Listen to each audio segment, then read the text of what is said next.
Hello dear viewers, support me by subscribing to my channel and share my video if you like it, and also make sure you comment your thoughts. Now let's start the video. Tyrion. For the first time in many weeks, Tyrion found himself in a place where the lands all around were not covered in snow. Though he only wished that he could be somewhere that didn't smell of shit, even when the source was miles away. The skies were filled with a light blanket of clouds that contained the heat of the sun, giving everyone the relief of not needing any winter cloaks. But the air was still chilly, like the damp after a spring rain. In the no too far distance, the sounds of birds chirping could be heard, bringing a peaceful mood to those that could hear them. Tyrion felt incredibly upset that such a day couldn't be enjoyed for a nice lunch outdoors, or even for a game with friends. Instead, everyone had to waste it to agree not to kill each other. With the mercy of being granted into the city, Tyrion and his escort walked along the roads that led to the dragon pit. He was followed by Ser Jorah, Missandei, Varys, and Quono, leading 10 of his best men. The Dothraki present were men who fought at the Blackwater Rush against the Lannister and Tyrell forces, and all of them wore looted armor and weapons. Unlike the Dothraki who went to the north, they had to make their own clothes that would be suitable for the winter, and all of them wore the fine cloaks or leather coats of men they killed who fought against them. Behind all of them was Jackass pulling a cart that held a wooden crate that contained the most dangerous type of soldier in the world, and the only hope that could unite the realms for a greater purpose. As they all drew closer to the crumbling structure that was once a place to be feared, Lady Missandei couldn't help but inquire about the place. "Why did they build it?" she asked. "Dragons don't understand the difference between what is theirs and what isn't," Ser Jorah informed. "Land, livestock, children, letting them roam free around the city was a problem."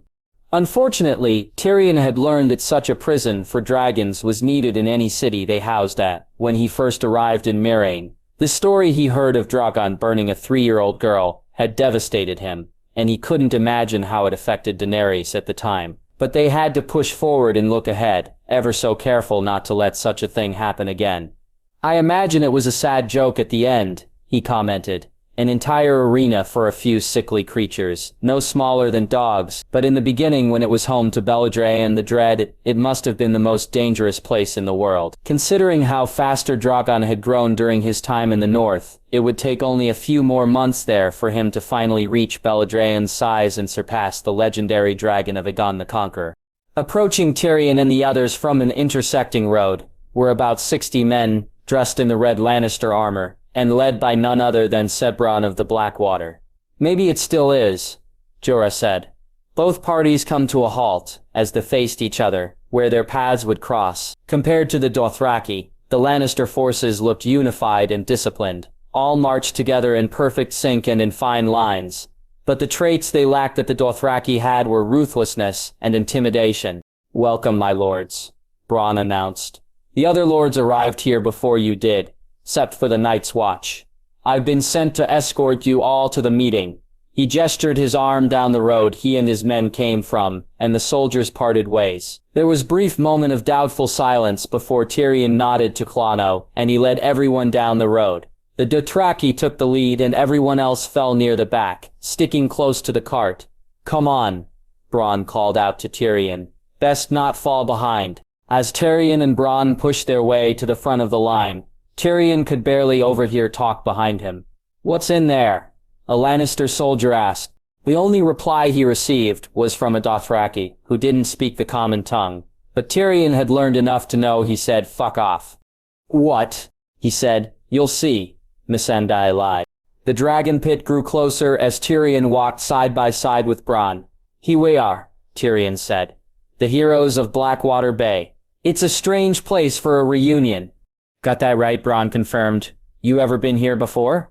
"In my younger years, when King Robert ruled, I found a small dragon claw and took it back to Casterly Rock. 2 days later, it disappeared from my chambers, and I've never known what happened to it, even till this day. I'm sure no one will mind you taking another. Who knows, if your king and queen end up ruling and put their own dragons in here, you might be able to take home a skull one day. Actually, Daenerys plans on tearing this place down. She's going to let her dragons have the entire island of Dragonstone. Not a cage to rot in. She'll have to secure the goods in the Red Keep first." Bronn turned his gaze to Tyrion, his brow arched high, as they walked. This meant he was ready to leave King's Landing, except for one thing: he needed smuggling. Luckily, the odds are faring on our side. This was the signal for Bronn, letting him know that he was ready to receive his cargo. Bronn turned his gaze back in front of him onto the road ahead. They had to keep up appearances to avoid any unwanted ears listening. Speaking of her, where is she? Seems a bit odd. She wouldn't be with her hand. She's on her way with the king. They'll be here soon. Shame. Was hoping I could get a better look at her today than I did trying to shoot down that huge fucker she rode. But diplomacy's not my thing. I'm just a greeter. Been thinking of our queen lately? Perhaps you've been reconsidering your allegiances. Remember my offer. Whatever they're paying you, I'll pay double. And that would be double of what now? Exactly. Varys asked. His help orchestrating this entire bribery to Bronn would not go unthanked. When this was over, 2 castles and 2 highborn ladies? I don't need 2 women fighting over their inheritance when I'm dying. Don't you worry about me. I'm doing all right looking after myself. Are you? Tyrion asked. Helping me to arrange this meeting wasn't exactly looking after yourself, was it? You put yourself at risk. I put yourself at risk, important difference. It's your head Cersei's offered a castle for, not mine. Now thanks to me, she's got 2 traitors' heads coming right through her door. She can lop them both off as soon as she gets tired of the clever words that pour out their pie holes. All thanks to Sept and Brunn of the fucking Blackwater. If that's not looking after myself, I don't know what is. Tyrion had to admit that he missed Bronn's annoying cleverness since he first escaped King's Landing. It's good to see you again, he admitted. Bronn cracked a faint smile that brought comfort to Tyrion for once. Yeah, you too. Finally, they all began to enter through the crumbled passage that led into the arena of the Dragon Pit. In the center was a wooden platform, but not nearly enough room to seat all of those attending. Instead, circling around it, were chairs under canopy tents and banners identifying where each representative would be seated. In the order from the closest to the entry starting from the left, the banners of the Vale began, followed by banners of pure black for the Night's Watch, the Targaryens, the Stormlands, the Maesters of the Citadel, the Crownlands and Westerlands, the Reach, the Iron Islands, the North, the Riverlands, and finally Dorne. Just as Bronn had already told them, the only vacant seats were theirs, Cersei's and the Night's Watch, while everyone else got situated at the area for the Targaryens. Tyrion decided to try and establish a good first impression with the other lords. He walked onto the wooden platform and decided to first try and give some comfort of apology and sympathy as he approached Lady Melissa Tarley. She was seated down between 2 lords and accompanied by 5 guards. The lord to her left had a patch sewn into his tunic of a red gold fox on arming, the sigil of House Florent. The other lord had a patch of a white watchtower with a flame lit atop, the sigil of House Hightower. Lady Tarley, Tyrion greeted. Tyrion Lannister, she replied sternly. I suppose you're the one to thank for organizing such a gathering. I am, my lady. But for reasons as to why, I feel it would be best to wait for everyone else to arrive. Then, if you would so kind as to leave me be, I would feel more contempt with being here. He suddenly had a pain of guilt latch onto his stomach that made him feel sick if he did not say anything. He knew why she was acting coldly and she had every right to be. I'm sorry about your husband and your son. Just leave. She was in no mood for his apologies or sympathies. Tyrion kept his eyes to the ground, afraid to look at her as he bowed his head and turned to go sit down with his other comrades. He felt that maybe small talk would be best saved for after the meeting, when everyone would be curious and confused, rather than angry and on edge. It wasn't long after he took his seat that a small party of 4 men, all in black, from the Night's Watch, walked into the Dragon Pit. Samwell Tarly was among them, but he was the only one Tyrion recognized. 2 of the others had brown hair and beards, but the lengths were opposite to each other. The third man wore his hood up and a mask covering his face. Something curious to Tyrion was the color of the man's hands. They were a light blue and felt cold just looking at them. While they were situated, Samwell decided to greet his mother and even one of the maesters from the Citadel, though they didn't seem pleased to see the other. When Sam rejoined his brothers of the Watch, everyone was graced by the presence of Queen Cersei Lannister and her Queen's Guard. Tyrion was surprised to see she had a significantly swollen belly, and it didn't take a maester to tell that she was pregnant. She was escorted by none other than the Mountains, one of her Queensguard dressed in black armor, and his face was covered more than the stranger from the watch. He couldn't imagine how even a great lurking man such as he could have survived such a wound from Oberyn's spear. Something that worried Tyrion was Jaime. He didn't look at anyone when he entered the arena, not even his little brother. His face reeked with sadness and his eyes were bloodshot. His gaze kept to the ground even as he took his seat. What Tyrion saw wasn't his older brother. He saw a man chained to a woman who thought she was a queen. Tyrion wanted to go over and say something, anything to Jaime, but his chance was taken when Sandor broke off from Gendry's party and walked right up to Cersei's area. Before he got close to her, the Mountain walked in front of her and blocked his brother's path, but it wasn't Cersei that the Hound wanted to see. The two Clegannes faced one another, the Mountain standing only a few inches taller than the Hound. "Remember me?" Sandor asked. Gregor showed no sign of response, but he didn't need to.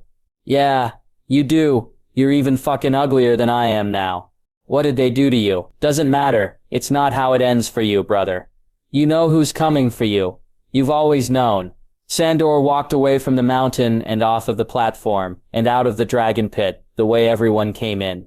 "Come on, Pod," Bronn called out as he followed Sandor's example. "Let's go have a drink. We got no place here." Podrick had accompanied Gendry and Ser Davos, while Brienne and Beric remained in the Stormlands, to Tyrion's knowledge. Podrick rushed after Bronn and the two of them walked out of the arena together with Bronn put one of his arms on Podrick's shoulders.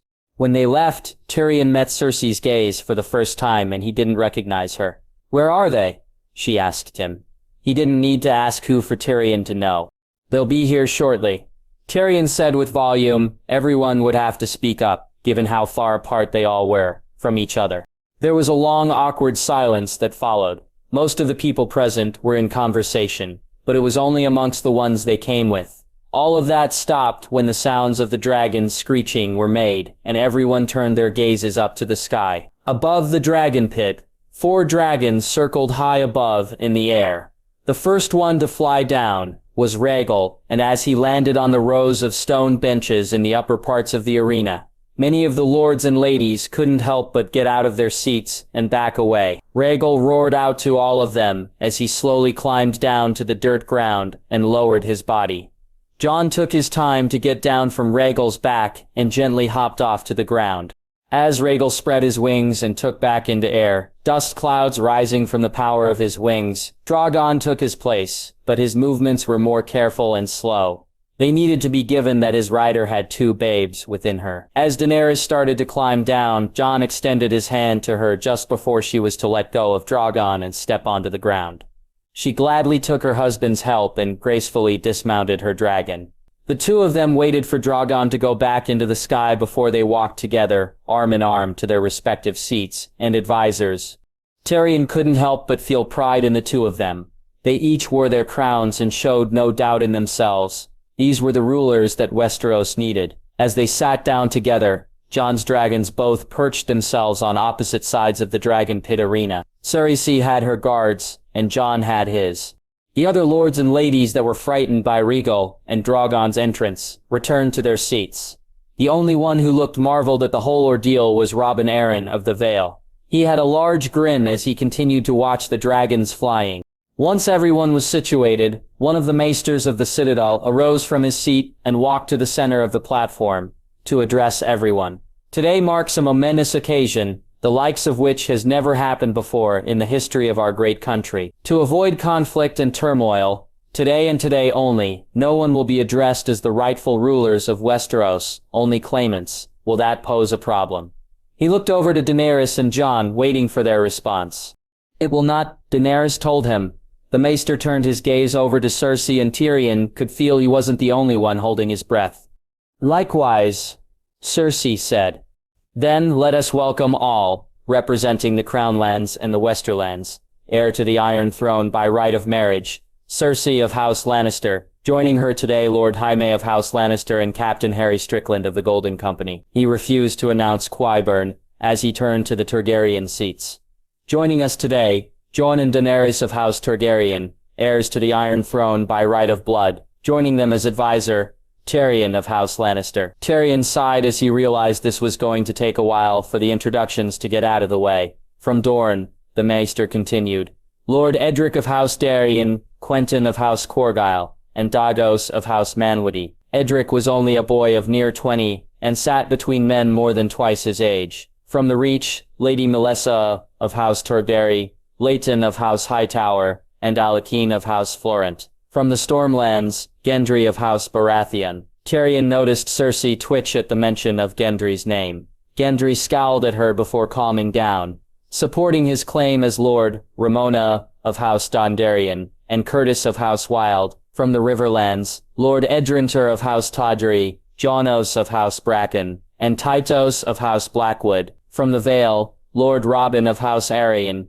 Jon of House Royce, and Leono of House Corbet. From the Iron Islands, Lord Theon of House Greyjoy, Roderick of House Halla, and Dunstan of House Drum. Sitting beside Theon was his sister, Yara. From the north, Lady Sansa of House Tark, Roderick of House Forrester, Lyanna of House Mormont, and from the Wildling clans Tormund Giantsbane. Next to Sansa was Arya. From the Citadel, I, Maester Aemon, have been chosen as the representative, while the other maesters accompanying me will record what will transpire. And finally, from the Night's Watch, Lord Commander Edison Tollett, First Ranger Jack Ironsmith, Samwell Tarly, and, I'm afraid I wasn't informed of the fourth man's name.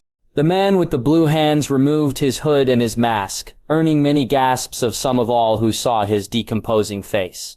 Benjen Stark, Sansa and Arya both looked wide-eyed and happy to see their uncle.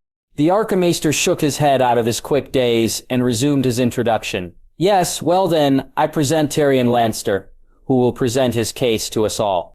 Tyrion got out of his seat as the Archmaester returned to his, feeling all eyes and ears on him. He did not want to prolong the silence anymore. For too long, our country has been plagued by civil war, over and over. We've all lost many we've loved in the wars of our fathers and our own. It's only now that we are graced with a small time to cease such nonsense amongst ourselves. But unfortunately, it is just before the point of too late that all of you will learn that this constant squabbling for a chair of swords is nothing compared to what's coming for us all.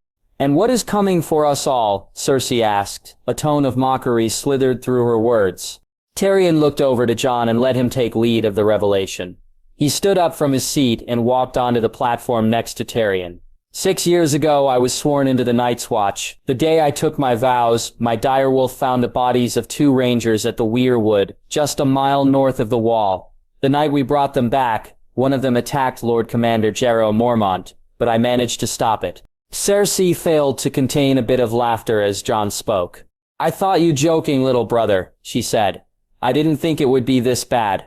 If you wouldn't mind, Tyrion said, please wait until he finishes. Cersei shut her mouth and turned her gaze back to Jon, waiting for what other nonsense he had to say. Lord Commander Mormont led a great ranging beyond the wall. Our mission was to defend the realms against an army of wildlings, and to investigate the rumors of White Walkers and an army of the dead.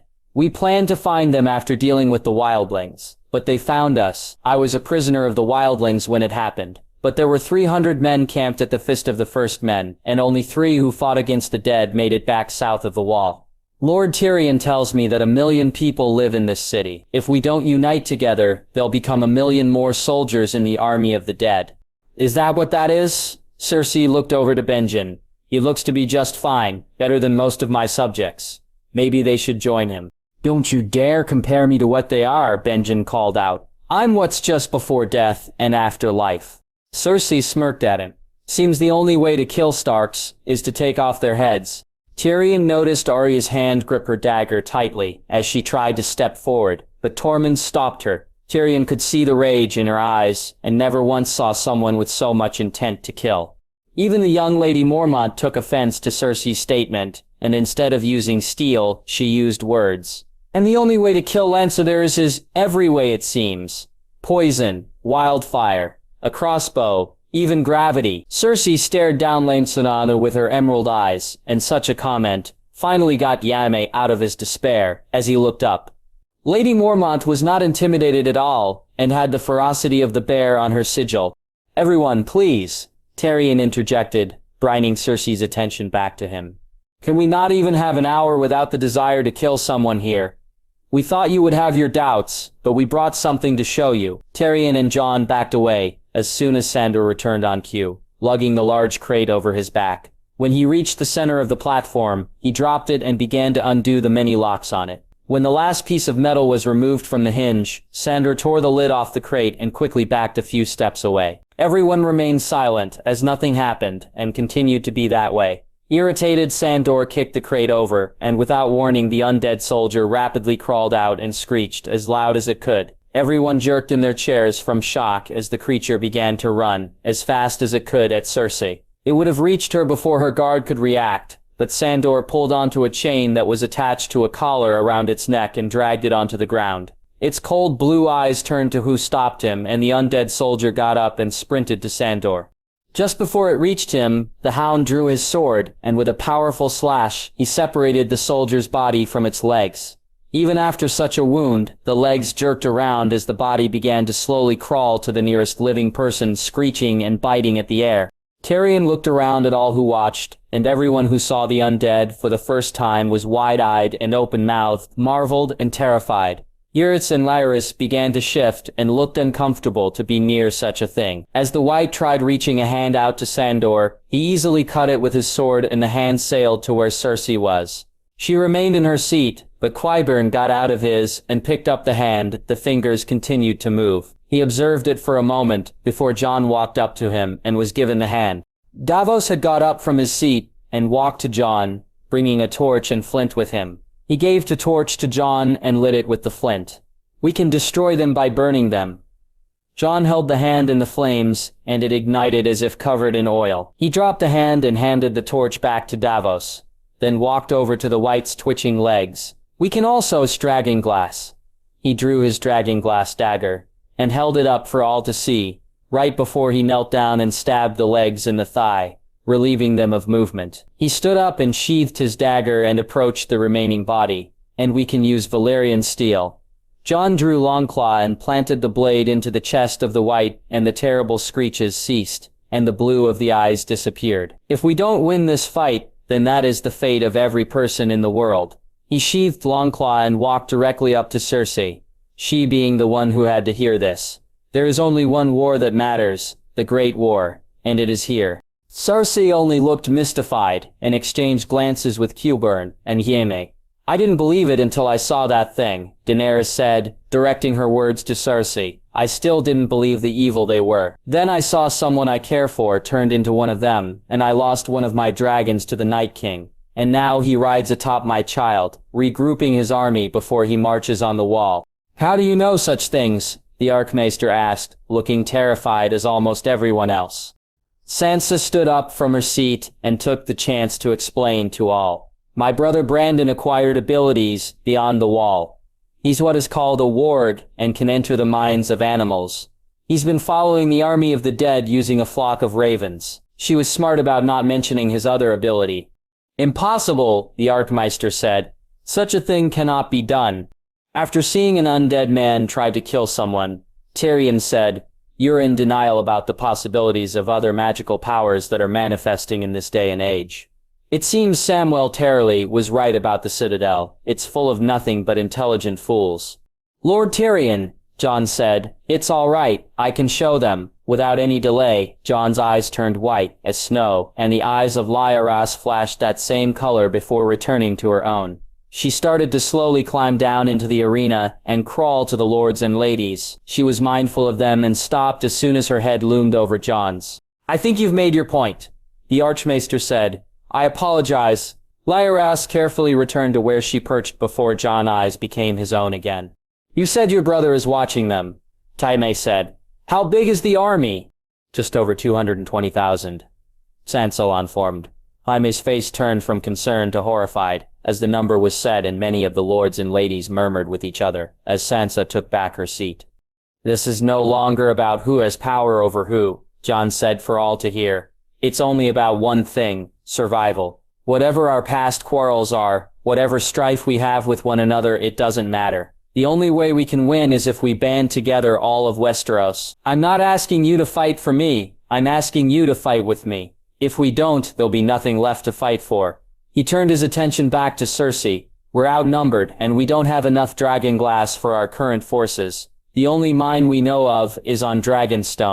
I know of it, Cersei told him. Captain Strickland's men found it while scouting the islands. She took a deep breath, looking at the White's body once more before back to Jon. You're right. If those things come for us, there will be no more kingdoms to rule. Everything we've suffered will be for nothing. Everything we've lost will have been for nothing. The crown accepts your truce, but my forces will remain here. This caused discontent and confusion to grow among everyone. I have full faith that you will defeat the dead with your glass weapons and dragon fire. But when the battle is over, do you expect me to think that all will be well? That our soldiers will share drinks with each other and say farewell before they face off in the wars to come? Who do you take him for? Arya asked aloud. Walder Frey or your father? In the north, we don't slit the throats of our guests who fight with us on the battlefield or dine with us at weddings. I wouldn't have agreed to this meeting if I thought you Starks were without such a thing like honor. It's what got Eddard Stark and his son killed. A mistake I doubt you'll make again. Cersei stood up from her seat, but as a sign of good faith, I will allow you to have your precious glass and your armies to pass safely through the country. And while you're gone, my forces will keep the peace from any who are coward enough to take advantage of lands vacant of soldiers. At least in the lands I hold. She began to walk away from them all and out of the dragon pit with her guard. Harry Strickland, Qyburn, and Jaime following her. Tyrion's gaze fell to the ground as he felt defeated. Without her armies, we're fucked. If the other lords help us, we'll stand a chance. Jon said. A chance isn't good enough in this situation. Tyrion exclaimed, I've gone over the numbers. Even if the other lords pledge to fight with us, we're still 30,000 men short, and as powerful as the dragons are, they're not invincible against the White Walkers. We can't afford to lose any more than we already have. Then what do you suggest? Jon asked furiously. Should we buy mercenaries from Essos? We don't have enough gold to buy even half of the difference. Tyrion sighed, calming down and recollecting his thoughts. He looked around to all of the other lords and ladies and saw them conversing with the others from their regions. My lords and ladies, Tyrion called out, bringing all attention to him. I beg of you to give me some time to try and remedy things. How can you expect to fix this? Lord Harlaw asked aloud. You said we don't have a chance without her forces. She was being rash. Give me a chance to talk to her and try to convince her. Daenerys got up from her seat and walked over to Tyrion.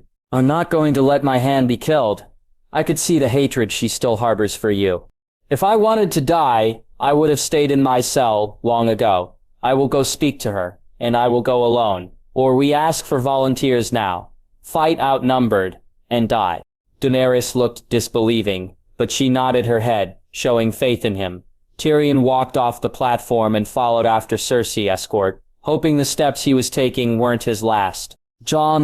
Watching Tyrion leave was like watching someone walking away to the executioner's block. Jon couldn't help but think he had as much chance of surviving as his uncle had at Joffrey's mercy. He couldn't help but feel worried after all. It wasn't until after he left that Jon thought of what would happen if he didn't return. Would the Dothraki and Unsullied outside the city attack? Would there be war today because of a half-man's willingness to try and get more than what was given? The only thing that brought calm to Jon's mind was Daenerys' hand holding onto his as they were seated under their canopy. Many of the lords and ladies had gotten out of their seats and were going about their own business. Whether it was observing the architecture of the dragon pit, talking with representatives of another realm, or even taking a light walk within the arena, Jon and Daenerys were the only ones in their seats. He'll be back, Daenerys told him. He's always managed to talk his way out of things, no matter how bad the odds were. Maybe I should learn from him. Might not die as much. He hoped that would bring a smile to her, but instead it brought distress. You shouldn't joke about such a thing. I can't bear to let the man I love leave me and our children alone in this world again. I didn't mean it that way, and I don't plan on leaving. Jon stood up from his seat and Daenerys followed. Let's walk at least. They intertwined their arms and took a stroll around within the walls. Kano, Ser Jorah, and 2 other Dothraki following closely. We're the last hope for our family. Jon, Daenerys held him tightly. Even if we win the war, as long as Cersei is on the Iron Throne, we'll never be safe. You don't have to tell me. While I was beyond the wall, I was even thinking of trying to convince you to stay in the north. You wanted me to abandon the reason I came here? I did. I didn't care about thrones or who sat on them then, to be honest. I still don't, but not as much as before. What changed your mind? A few things.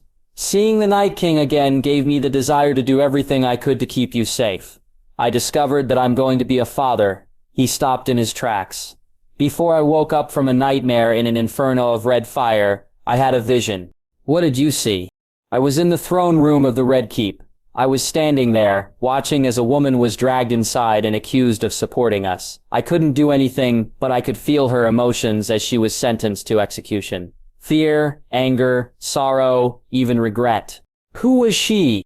I don't know. Whoever she was, she did something to anger Cersei. I watched as Cersei had her burned alive with wildfire, and her screams were unlike anything I've heard. The moment right before I returned to myself, I looked at Cersei, but instead I saw the Mad King, smiling as the woman was being roasted alive.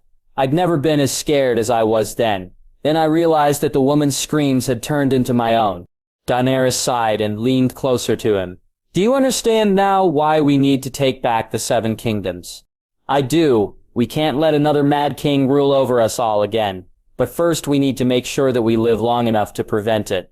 He turned to her and planted a light kiss in her forehead. They resumed their walk and treaded over to a spot in the arena, littered with dragon bones of a small size. Arya was there with Sansa and Benjen, who was inspecting a small jawbone. The Starks took notice of Jon and Daenerys, and they looked happy to see them. Jon was relieved to see Arya alive, but couldn't help but be upset at her rashness that almost got her killed. I'm glad you're alive, Arya, Jon told her. Really? Arya asked, unfazed by his presence. After not seeing each other for weeks and taking a dagger through my arm, all you have to say is I'm glad you're alive, Arya. I freed the Riverlands from the Lannister control in less than a week of being there. I was hoping for more praise. I heard, but you didn't have to try and pay an arm and a leg for it. Shut up, Arya punched Jon in his shoulder, but she was smiling when she did it. Her smile faded away when she took a moment to just look at Jon's face. Sansa told me you died, but the Red Witch brought you back. Which time was she talking about? You've died more than once. Arya raised her voice enough that a few people nearby overheard her. Jon cleared his throat, trying to keep things calm. Twice, he told her about the mutiny at Castle Black, and what happened after he warged into Rhaegal beyond the wall. He even promised to show her the scars on his chest when they returned to Winterfell. After he finished explaining things to her, Jon turned his attention to his uncle Benjen. I'm surprised to see you here, uncle. I delivered Longclaw at Eastwatch after your dragon took you, but I had to go back north to help the last of the living wildlings that hadn't gone south yet. I went to Castle Black after that and had to be pulled through the tunnel on a damn sled. Why? Sansa asked. The spells keeping the dead from passing the wall only prevent them from crossing at their will. Technically, I was carried at someone else's. Benjen handed to Dragonbone Jaw to Sansa and gazed at Daenerys. Forgive my manners, your grace. My name is Benjen Stark, former First Ranger of the Night's Watch. He gave a courteous bow to her. There's no need for forgiveness, Daenerys told him. I'm always glad to meet more of my husband's family. You're our family too, Arya insisted.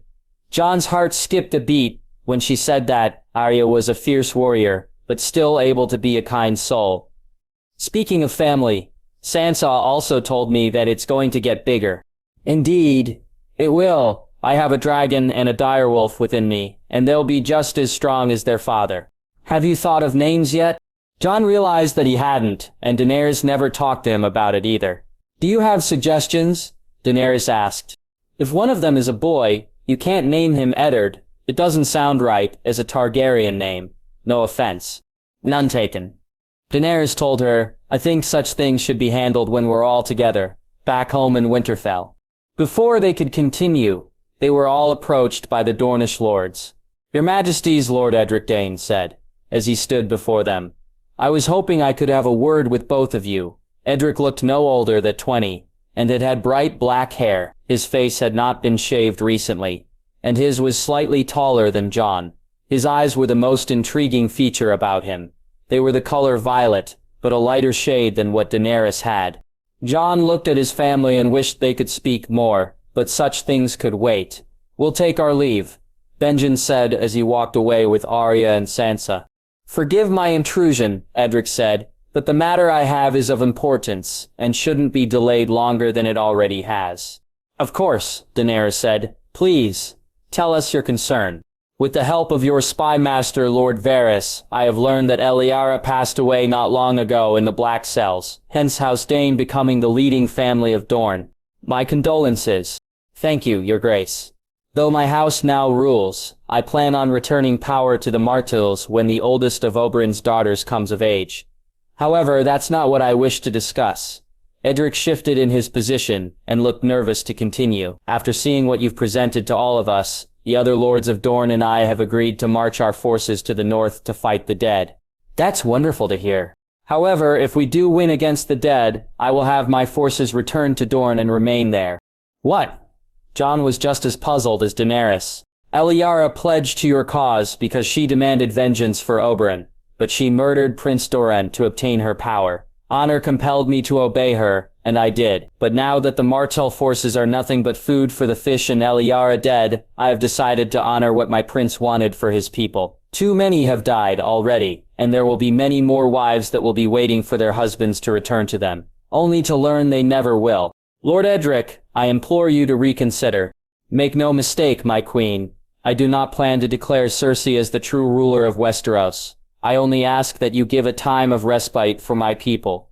Even I desire to live to see my wife and children over a battle. I will fight for Westeros, but the battle for the Iron Throne belongs to whoever wishes to claim it. Daenerys didn't have an answer for him. She looked upset, but also understanding. Usually this would be when Tyrion would say something to help her, but he wasn't here. I have a proposal for you, Lord Dane, Jon said. We will give you what you ask. After the Great War, Dorne's armies may return to their home during the war for the throne. Thank you. But only on one condition. What would that be? You cannot commit to such a decision until after the Night King is defeated, and the ones who died fighting are given burials and mourned for. Jon's plan was that hopefully after a unified battle was over, the other lords and ladies would have realized that they are all stronger when they are together and will prosper greater if they continue to be. Jon expected Daenerys to be resentful of such a plan, but she didn't. She looked pleased and waited for Edric's answer. I do not think such a request is unreasonable, Edric said, pleasing Jon and Daenerys. I accept your terms. He held his arm out to Jon, and he gladly accepted it. Before they let go of each other, Jon took notice to Edric's sword and the details of it. It resembled Robb's sword, but the pommel had a rising sun etched into it. Is that Dawn? Edric's eyes looked done to the sword on his belt. No, I'm afraid I haven't earned the honor of being the next sword of the morning. This is my family's Valyrian steel sword, First Light. I didn't know House Dane had a Valyrian sword. It's rather new. My uncle Arthur fought an usse mercenary who wielded a Valyrian sword and Dawn cut through the steel like bread.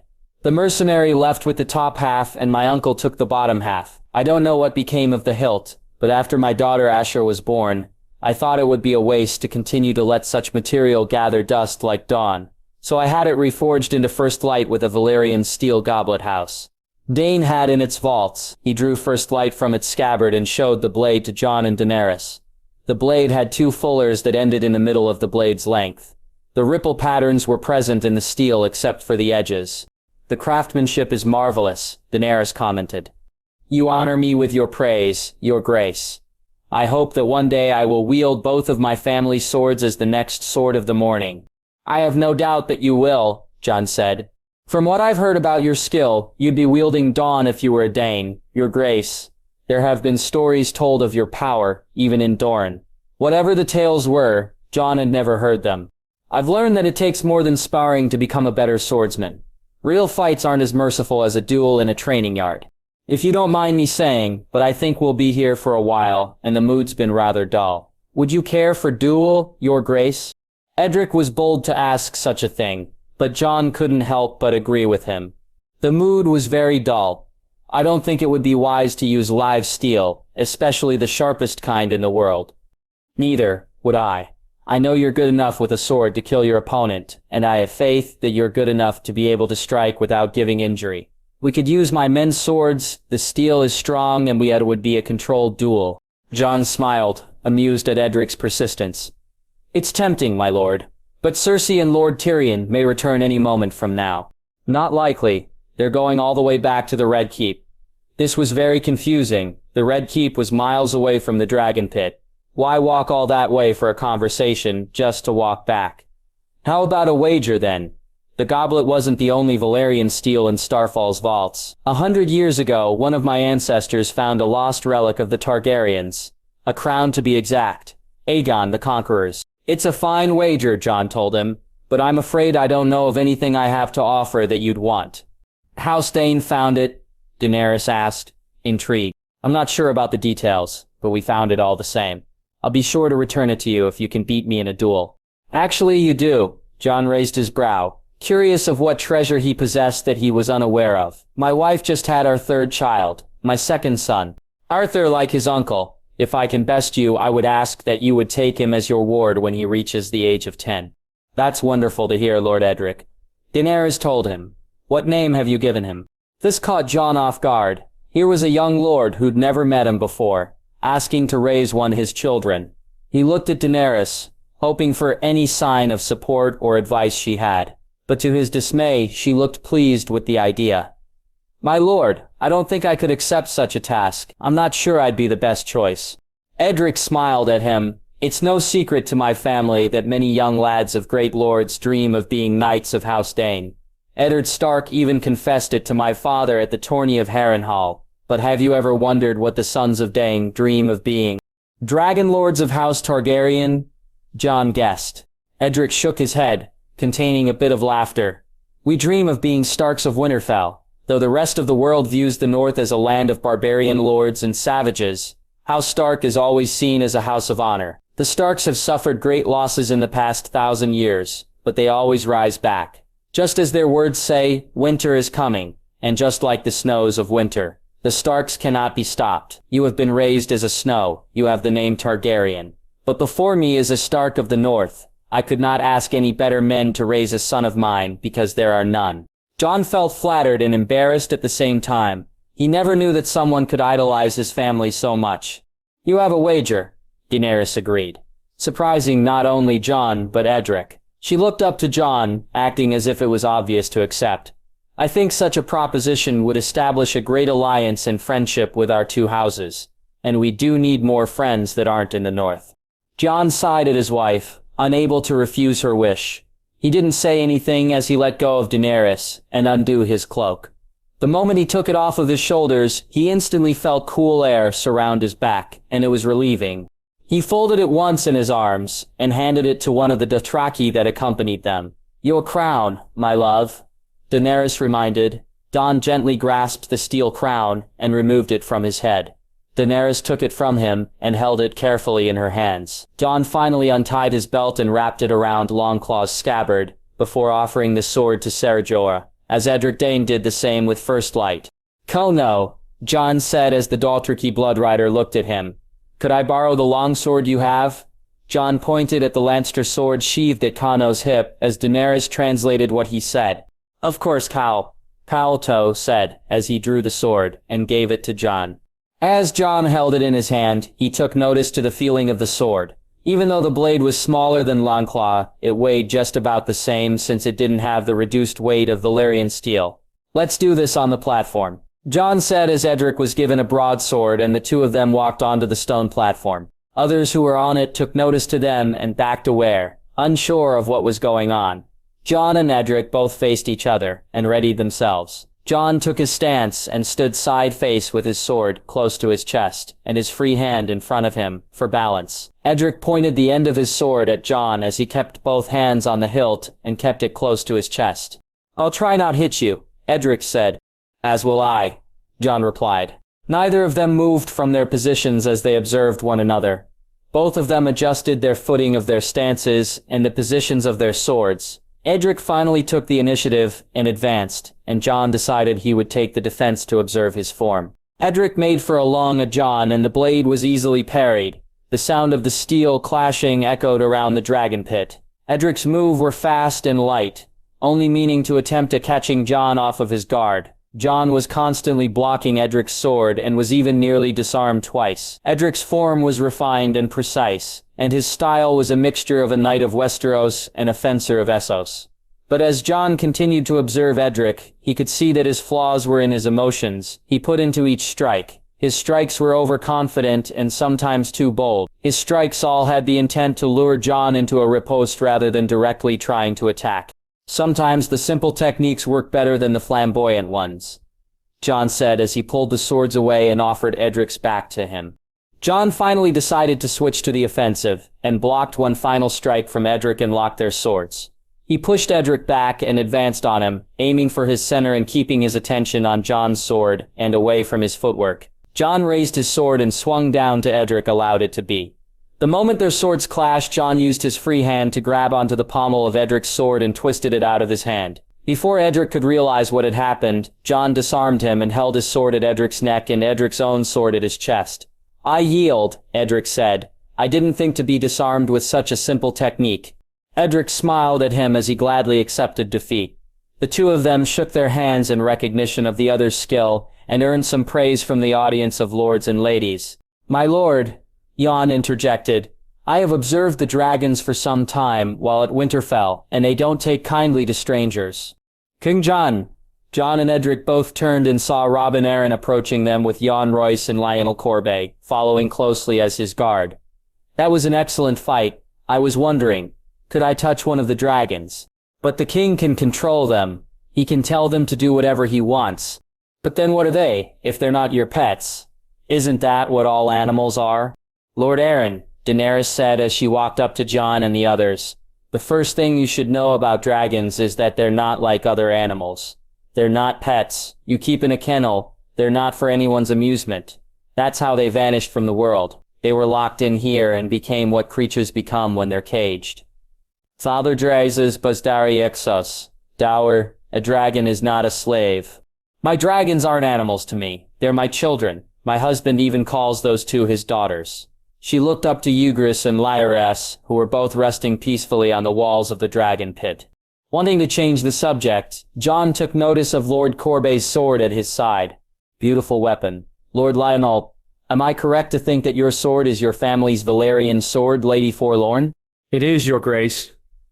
Lionel grabbed the scabbard and pulled forward so that the hilt was in better view. The pommel was a silver raven's head, and the center of the guard were talons holding a red stone shaped into a heart. It seems that many others here today have brought their family weapons as well. "Let's go take a look. I want to see them," Robin exclaimed to his lords. "As you wish, my lord," Ewan Royce said, as he and Lionel bowed their heads and followed their young lord. "What is it with boys and swords?" Daenerys asked.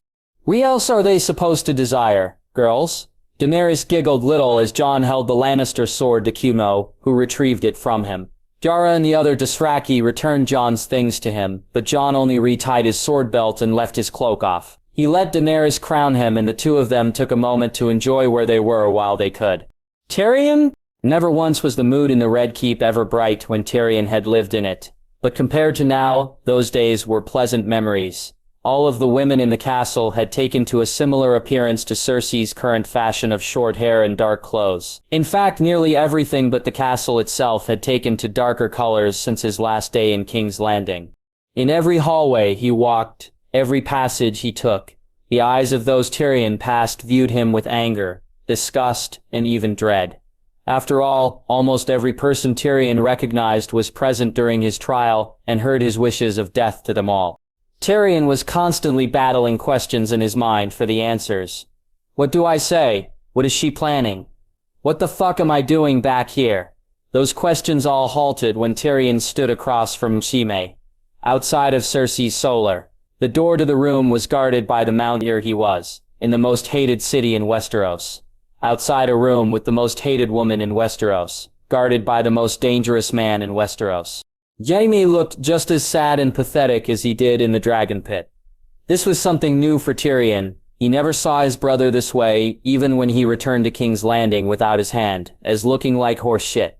Something about him was broken. At the moment, Jaime was rubbing his thumb against the gold of his hand while sitting on the stone railing surrounding the painted map of Westeros. "Have you spoken with her?" Tyrion asked. Jaime only shook his head, looking down at his golden hand. She wouldn't let you in. I never expected you to be as such towards our sister. No, I have no business with her. Jaime took his gaze off of his hand and onto his little brother. I'm terrified of her just as much as you are. Jaime only sighed at Tyrion, looking unsure of himself. Bronn told me when you sent a ship full of wildfire against Stannis Baratheon's fleet at the Battle of the Blackwater Bay. I was watching from the battlements of the Mudgate. Bronn shot a flaming arrow at the ship, and it decimated everything around it. I was ready to kill any of them, but after witnessing what I did, I wish I did it some other way, when I saw Joffrey smiling at the devastation. Even when the men tossed themselves into the water, they burned and screamed. Were you close enough to hear? When the fires of green fell onto the Baratheon soldiers and the ships began to sink, were you close enough to hear their screams? Jaime hesitated, taking in all of what Tyrion told him. When I put my sword into Aerys's back, I thought I would never have to see the atrocities he called amusement. When I sat on the Iron Throne waiting for Father, I became relieved when I looked down at the charred, stained floor of where hundreds of people burned alive, and I watched every single one of them, knowing that not another person would join the stain. But now, if Daenerys doesn't win the throne, the world we live in will have to suffer a mad queen as well. Tyrion's mouth gaped open as he recalled what he just heard. Cersei wasn't falling into madness, she was diving into it. Why her? Anyone would become mad when their children are murdered. Tommen was the only one. No, not why is she becoming heiress, Reborn. Why are you still with her? Why in seven hells are you still here? Why are you still a damned fool, in love with his sister? Jaime didn't answer. He looked ashamed to, but he didn't need to for Tyrion to figure out the answer. Her child, your child. It's the only thing keeping me here. It's the only thing that gives me hope. Hope for what? Tyrion and Jaime both looked at each other, exchanging nervous smiles before Tyrion walked into the one place he did not want to be. Anything. Before they could continue, the door to Cersei's room opened, and the mountain stood aside as Qyburn exited. The Queen will see you now, Lord Tyrion. He stood next to his abominable creation, and waited patiently for Tyrion. As he walked through the doorway, the mountain followed closely behind him, while Qyburn remained outside. The door was shut, and Tyrion wasn't at all surprised to see a shattered wine glass near Cersei's bed. Cersei was sitting at her desk, leaning back in her chair, with one left arm resting her elbow on the arm of her chair, and massaging her temple, while her right arm rested at the base of her pregnant belly. Her facial expression revealed that she was recuperating from some displeasing news. Her eyes shot daggers as she looked at her brother. There were two vacant chairs opposite to her side of the desk. Sit down, she ordered. Tyrion decided to oblige and sat in the chair closest to the desk. They each exchanged glances in tense silence before Cersei broke it. I shouldn't be surprised, I suppose. She's your kind of woman. A foreign whore who doesn't know her place. There was no insult in the world that would make Tyrion break in front of Cersei. His love for Shae died when she betrayed him. A foreign whore you can't abduct, beat, or intimidate. That must be difficult for you. Cersei always loved to watch those beneath her suffer. It was no mistake what Joffrey inherited from her. So you bring her here with her bastard husband to sway the other lords against me. Not against you. His words were ignored by her. And now you've brought her into your plans. You've been working towards your entire life.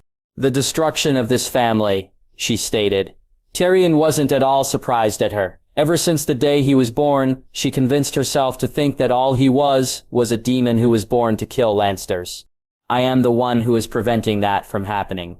Daenerys didn't want to debate and negotiate. She didn't want to bring you words. She wanted to bring you fire and blood. Until I advised her otherwise, and her husband supported me. I don't want to destroy our family. I never have. Cersei. For once it's not about you. You killed our father, she reminded, the smallest of smirks present in the corners of her lips. After he sentenced me to death for a crime I didn't commit. Yes, I killed him. He never really saw Tywin as his father, only a man who belonged to such a label. Only once was he ever a father to him, and it was on a day he decided not to drop his dwarf of a son into the ocean. Both of you hate for what I did. Believe it or not, I hate myself for it. In spite of who he was, in spite of what he did to me. Oh, the poor little man, she mocked. Your papa was mean to you. Do you have any idea what you did when you fired that crossbow? You left us open. You laid us bare for the vultures, and the vultures came and they tore us apart. You may not have killed Joffrey. You killed Tommen. No one would have touched them if father was still here.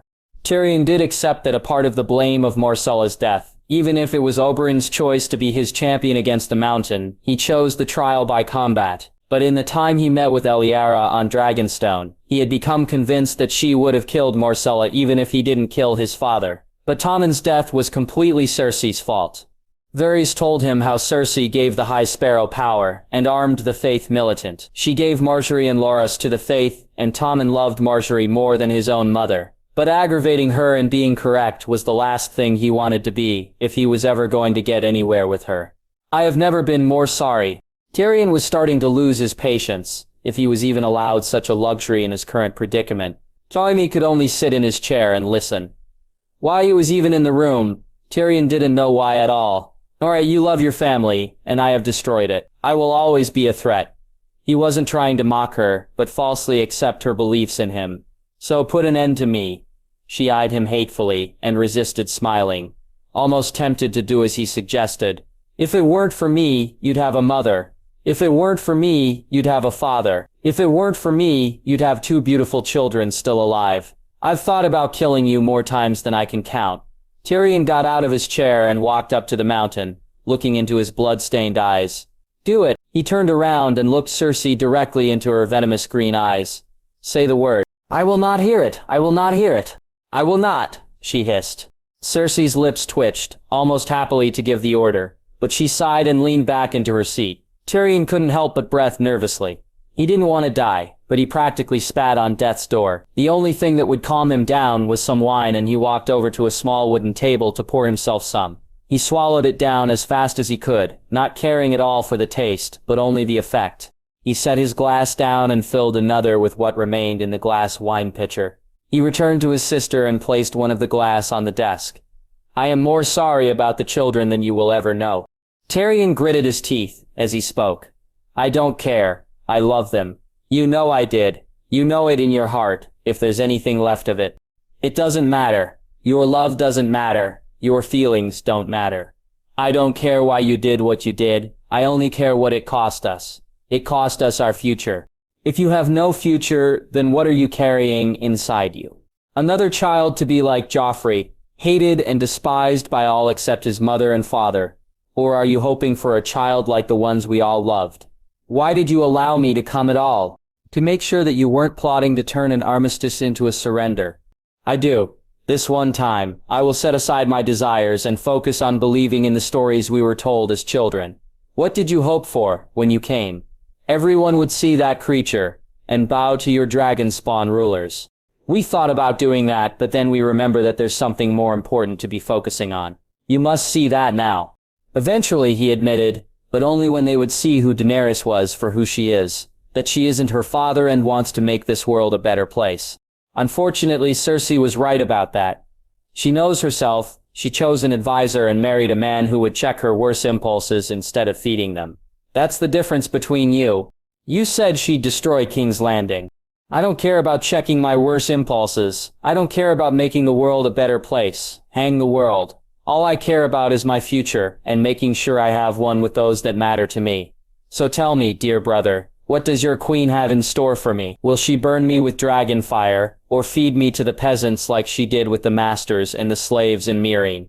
We haven't discussed such things yet. First we have to win the fight ahead of us, before we can think of the justices and mercies that must be issued. And in order to do that, we need your armies to fight with us. Only when we have a force of equal size will we stand a chance. You heard what Daenerys said. One of the dragons was killed by one of the White Walkers. If we lose another to them, then the power the dead will hold will be enough to destroy everyone and everything in the world. Surely you want to live through such an ordeal. You're right, I do. So what bargain will you strike for my armies? As much as you want it, you can't remain on the Iron Throne. It doesn't take a half-wit to understand that. What will you give me that is worth my armies? If you pledge your forces to Daenerys and Jon to fight against the dead, I will give you Casterly Rock, and name you the governing lady, if you step down and renounce your claim to the throne. What would I want with Casterly Rock? Did father never tell you that the gold mines ran dry years ago? He did, but if he bothered to not give up on them, he might have found 2 possible mines, and there's still Lancelf. It's the center of trade of the West Coast. I suppose you'll want me to kneel? No, that I can make sure you are spared of. And I suppose we'll all live out our days as if nothing ever happened. It's better than fighting against us. Even you don't fight with us, and we win at the cost of half the entire army. You can't win. The Iron Fleet will still be ours. We'll have 2 dragons and near 100,000 men. All we have to do is lay siege to King's Landing and let the common folk rebel against you. You could, of course, flee to Essos and start anew, but I doubt that you will. Cersei sighed as she took the wine glass from the desk. She didn't drink much, only a single sip of it, but it was enough for her to find an answer. When I return to Casterly Rock, I will be named Warden of the West. Your king and queen will leave me be until my death. After that, I don't give a damn what our children do. I'll do what I can to make that happen. I wasn't finished. There's one more thing I desire that I will have, or else there will be no deal. As long as it is within reason, what he already offered was beyond that. Vengeance for the Lannisters who've died ever since Ned Stark's execution. Though now that I think about it, Tommen and Maricela have already been given that grace. Elara's corpse rots next to her daughters in the black cells. The Tyrells and the Faith are nothing but ash and rubble, so that just leaves father. She stared long and hard at him, making sure he knew of what she was asking, and he did. Tyrion locked eyes with her and could see someone else behind the eyes of his sister. She always wanted him dead. She tried to have him killed multiple times, but this felt different. It didn't feel like anger she bore towards him. It felt like a hunger that nothing but what she asked for could settle. Jaime! He was surprised when Tyrion came out of Cersei's room alive. He half expected him to be burned or cut in half by the mountain. He did overhear some commotion, but the noise was too muffled to understand what they were saying. When Cersei stepped through her door, followed by the mountain, she looked displeased, as did Tyrion. Whatever they negotiated for, they failed. He followed closely to Tyrion as they were all joined by Qyburn and the rest of the Queen's Guard on their long walk back to the Dragon Pit. To save time, however, Cersei had carriages brought to the Red Keep. She took one for herself, and Qyburn leaving the other for Tyrion and Jaime. He would have preferred to ride on horseback, but he did want to talk with Tyrion. As they rode out of the city and onto the roads to the Dragon Pit, Jaime became surprised when he offered Tyrion a small flask of wine he had and was refused. Never once and never knowing Tyrion did Jaime ever see his brother refuse wine. It didn't stop him from drinking, however. I take it Cersei refused? Jaime asked. Jaime stared at his flask, contemplating his place in life currently. What castle did you give Bronn? I only wish it could have gone better. The twins. He promised to be more fair when it came to letting people cross the bridge. He'll be wealthy and loved, not having to give 2 shits worrying about men slicing his throat and feeding him pies made of his sons. You gave the twins to Bronn? Jaime took a moment to confirm what he heard. I get the feeling he may be worse than Walder Frey. Jaime was able to smile for the first time in weeks. And what highborn beauty will he take? He never told me her name, only that she's the most beautiful woman in the world. I hope it's not the Lady of Bear Island. She looks like she could stare a man to death with that gaze of hers. Believe me, she's tried doing that to me many times. They 2 Lanson brothers shared some laughter together, not knowing how much longer they would have such precious moments. Bronn offered to take me with him. I imagine you refused. Yes, I did. But I wish I could go with him. I'm sick of this city. I'm sick of these people. I want to be somewhere that doesn't try to kill me. I'm afraid that's impossible. You live in Westeros, remember? Maybe enough of us will be dead after the war that no one will care. I must disagree and hope as many of us as possible live through the war. Our family has been the center of the death of thousands for years now. I'm rather sick of it. We can agree on that, at least. There was a still silence between the 2 Lannisters as they drew closer to the Dragon Pit. If you had the choice of how you die, what would you choose? Tyrion asked while looking out of a window. He sat next to... I thought about it. How would he die if he had his choice? I know how you would. Lying in a bed in a castle as an old man with wine in your belly and a maiden's... Jaime couldn't help but smile a little. On an island, away from all the shit of Westeros, surrounded by nothing but trees and water, as blue as sapphires and with someone who loves me. Shut up! Tyrion demanded, annoyed. Can Bronn not keep anything to himself? Jaime couldn't help but laugh a little at his brother. Such a thing was typical of him to desire. I wouldn't mind some wine and woman next to me when I go, but with everything happening, I don't care how so much is where. As long as my body rots anywhere that isn't King's Landing, I can die happy. Such a simple thing didn't sound so bad. You didn't answer me yet. Tyrion reminded. The carriage came to a halt as they arrived back at the dragon pit. The door opened for the two brothers, and Tyrion was the first to leave. Jaime taking a moment to think that maybe such a wish would come true someday. The Queen's Guard dismounted their horses and formed up behind Cersei and Qyburn as they all marched back into the dragon pit. As they entered the arena, Jaime could feel the stares of the two dragons fall onto them, and low growls resonated as they walked. To Jaime and Tyrion's surprise, the other lords and ladies of the realm were all seated while Jon Snow was dueling with his cousin Arya. He was wielding a Lannister sword rather than his own Valyrian sword, while she wielded a very small rapier. Her speed was far greater than Jon's, but he clearly had more skill than her. She nearly had an opening to his head, but a strong parry with his long sword and using his free hand to smack the back of Arya's sword hand caused her to let go of her sword. Before it even clanged to the ground, Jon had his blade at Arya's back. "Damn it, you win," Arya admitted. "Bravo, your grace," Edric Dane shouted as he and many others applauded. Others looked discontent as they handed over money to those sitting near them. Apparently they were making wages. Edric Dane stood from his seat and approached the Targaryen king. "You've bested every swordsman here. I have no doubt you would stand level with my uncle if he were here to challenge you. Since you were once a man of the Night's Watch, I name you the Sword of the Evening." Jaime had a small interest in this boy. Edric was very expressive and bold, just like he was in his youth. All the cheer died down after Jon noticed that Lancel had returned. Cersei stepped forward as Jon handed his sword off to one of the Dothraki. "After much counsel from Lord Tyrion, we have come to an agreement. I will march my armies north to fight alongside you all. If the battle is won, you will grant them safe passage to return to the Westerlands and the Crown Lands." Jon couldn't help but smile a bit. "That's perfectly acceptable," he said. "Then let us declare now," Edric exclaimed, "with the Maesters of the Citadel as witnesses for all history to know. Dorne pledges its forces to fight the dead." Melissa Tarly and the other liege lords stood up. "The Reach pledges its forces to fight the dead." "The Stormlands pledge their forces to fight the dead." Gendry said. "The Riverlands pledge their forces to fight the dead," Edmure said. "The Vale pledges its forces to fight the dead," Robin Arryn said excitedly. "The Iron Islands pledge their forces to fight the dead," Ian said. "The North pledges its forces to fight the dead," Sansa said.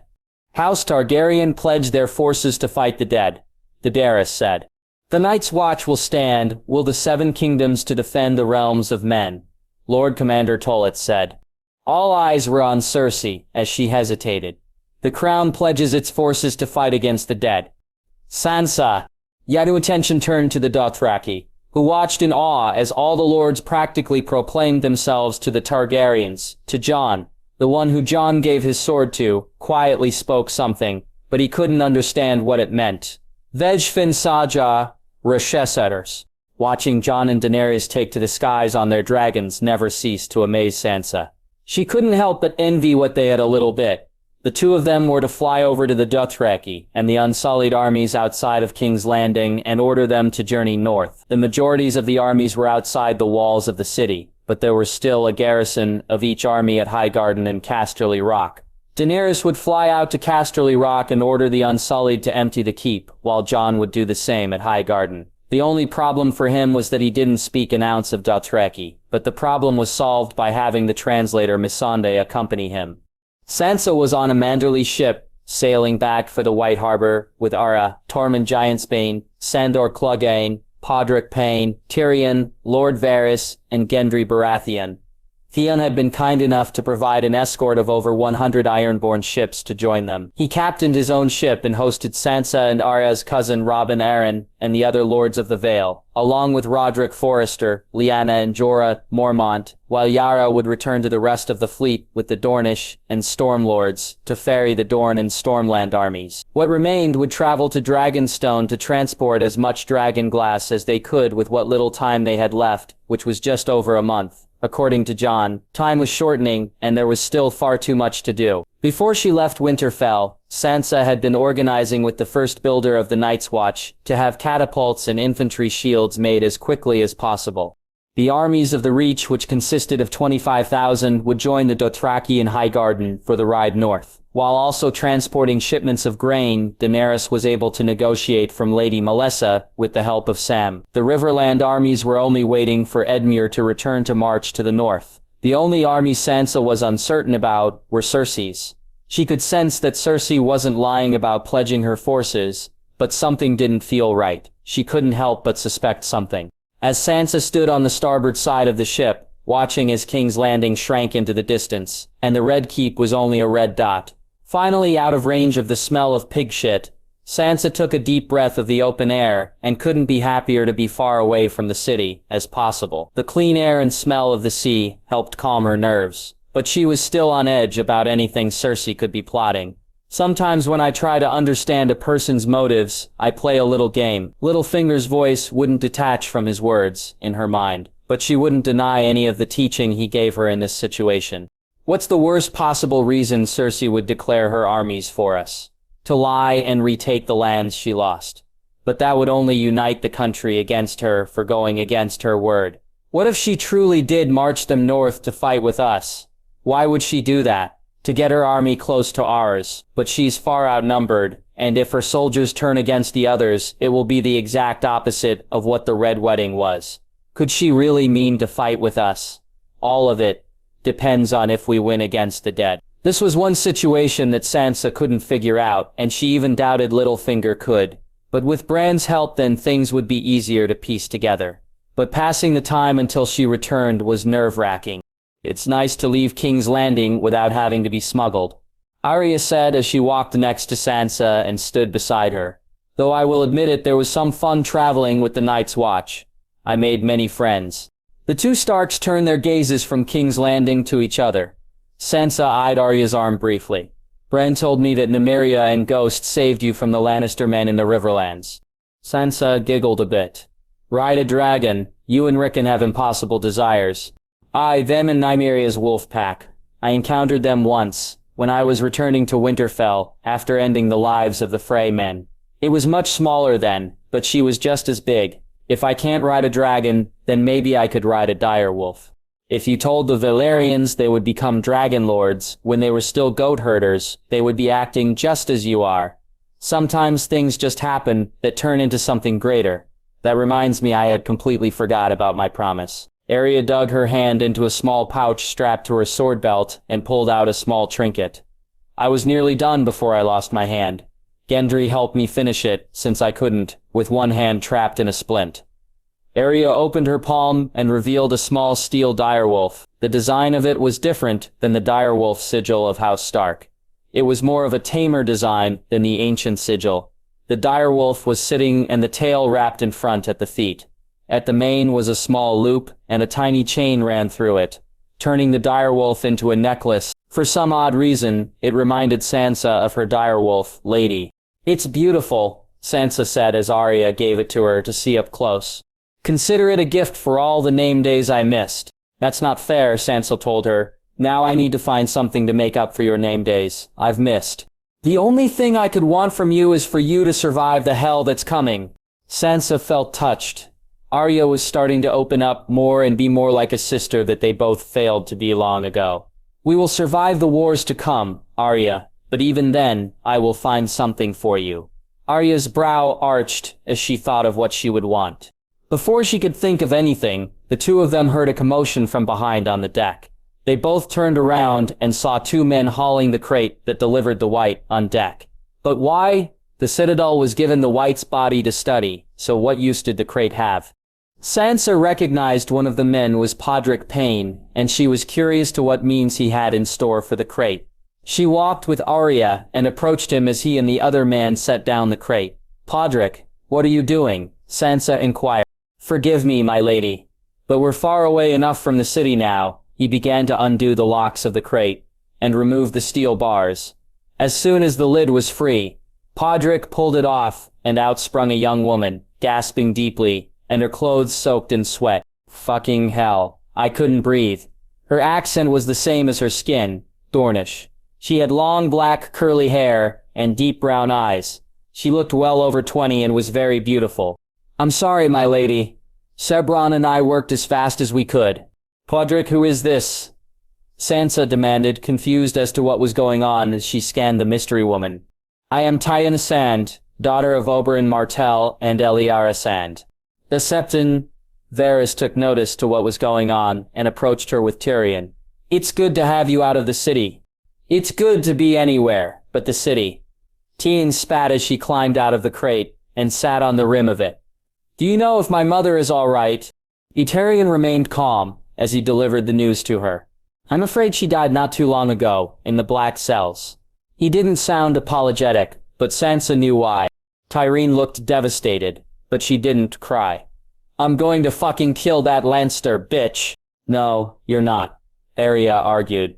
"Cersei's mine and mine alone. I've had her on my list far longer than you have." The hell are you?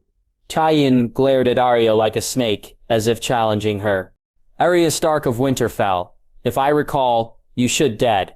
I heard Cersei had you poisoned." Tyrion wiped the sweat off her brow as goosebumps began to appear all over her exposed skin. "She did, but my man saved my life, and offered my mother a deal. He could only free one of us, and she chose me, of course. Cersei never paid visits, so switching myself with a corpse from the streets of King's Landing was no problem. I worked in a brothel until today, when this one here and my lover smuggled me out of the city." She looked over to Podrick, grateful for his assistance. "Damn it, it's fucking cold. Could I get something other than a thin dress to wear?" Arya was kind enough to remove her own cloak and wrapped it over Tyrion's shoulders. "I'll be expecting it back when we land." "Gladly." Tiffany stepped off of the crate and wobbled as she acquired her sea legs. She turned to face Podrick, who looked pleased that she was smuggled out of the city successfully. "Where's my man, Squire Boy?" "Cerebron is still in the city. He's working to smuggle out some of Cersei's wildfire." Teen scoffed and looked disappointed. "He'd better not take long. I want to hear him sing again." "Lady Tywin," Sansa said, "I'm sure you must be famished after being in a crate for some time, and I assume you don't have any proper winter clothes with you." "I'm not a lady, I'm a Sand, and the only thing I brought with me is what you see." "Then may I extend our hospitalities and offer you a meal and something better to wear?" Tyrion grew a slick smile. "And to what name do I thank for such courtesies?" "My name is Sansa Stark, Lady of Winterfell, and Wardeness of the North." She couldn't help but take some pride in her position. She didn't boast about it, but she enjoyed it. Tyrion walked up to Sansa. Still wearing her smile, "Then let me express my gratitude for your kindness, Lady Stark." Before Sansa could react, Tyrion pressed her lips against hers and kissed her for a moment. Sansa was wide-eyed and motionless as Tyrion pulled her head away and winked at her before walking back to Podrick. "Come on, Squire. I need to take a piss. Show me where I can."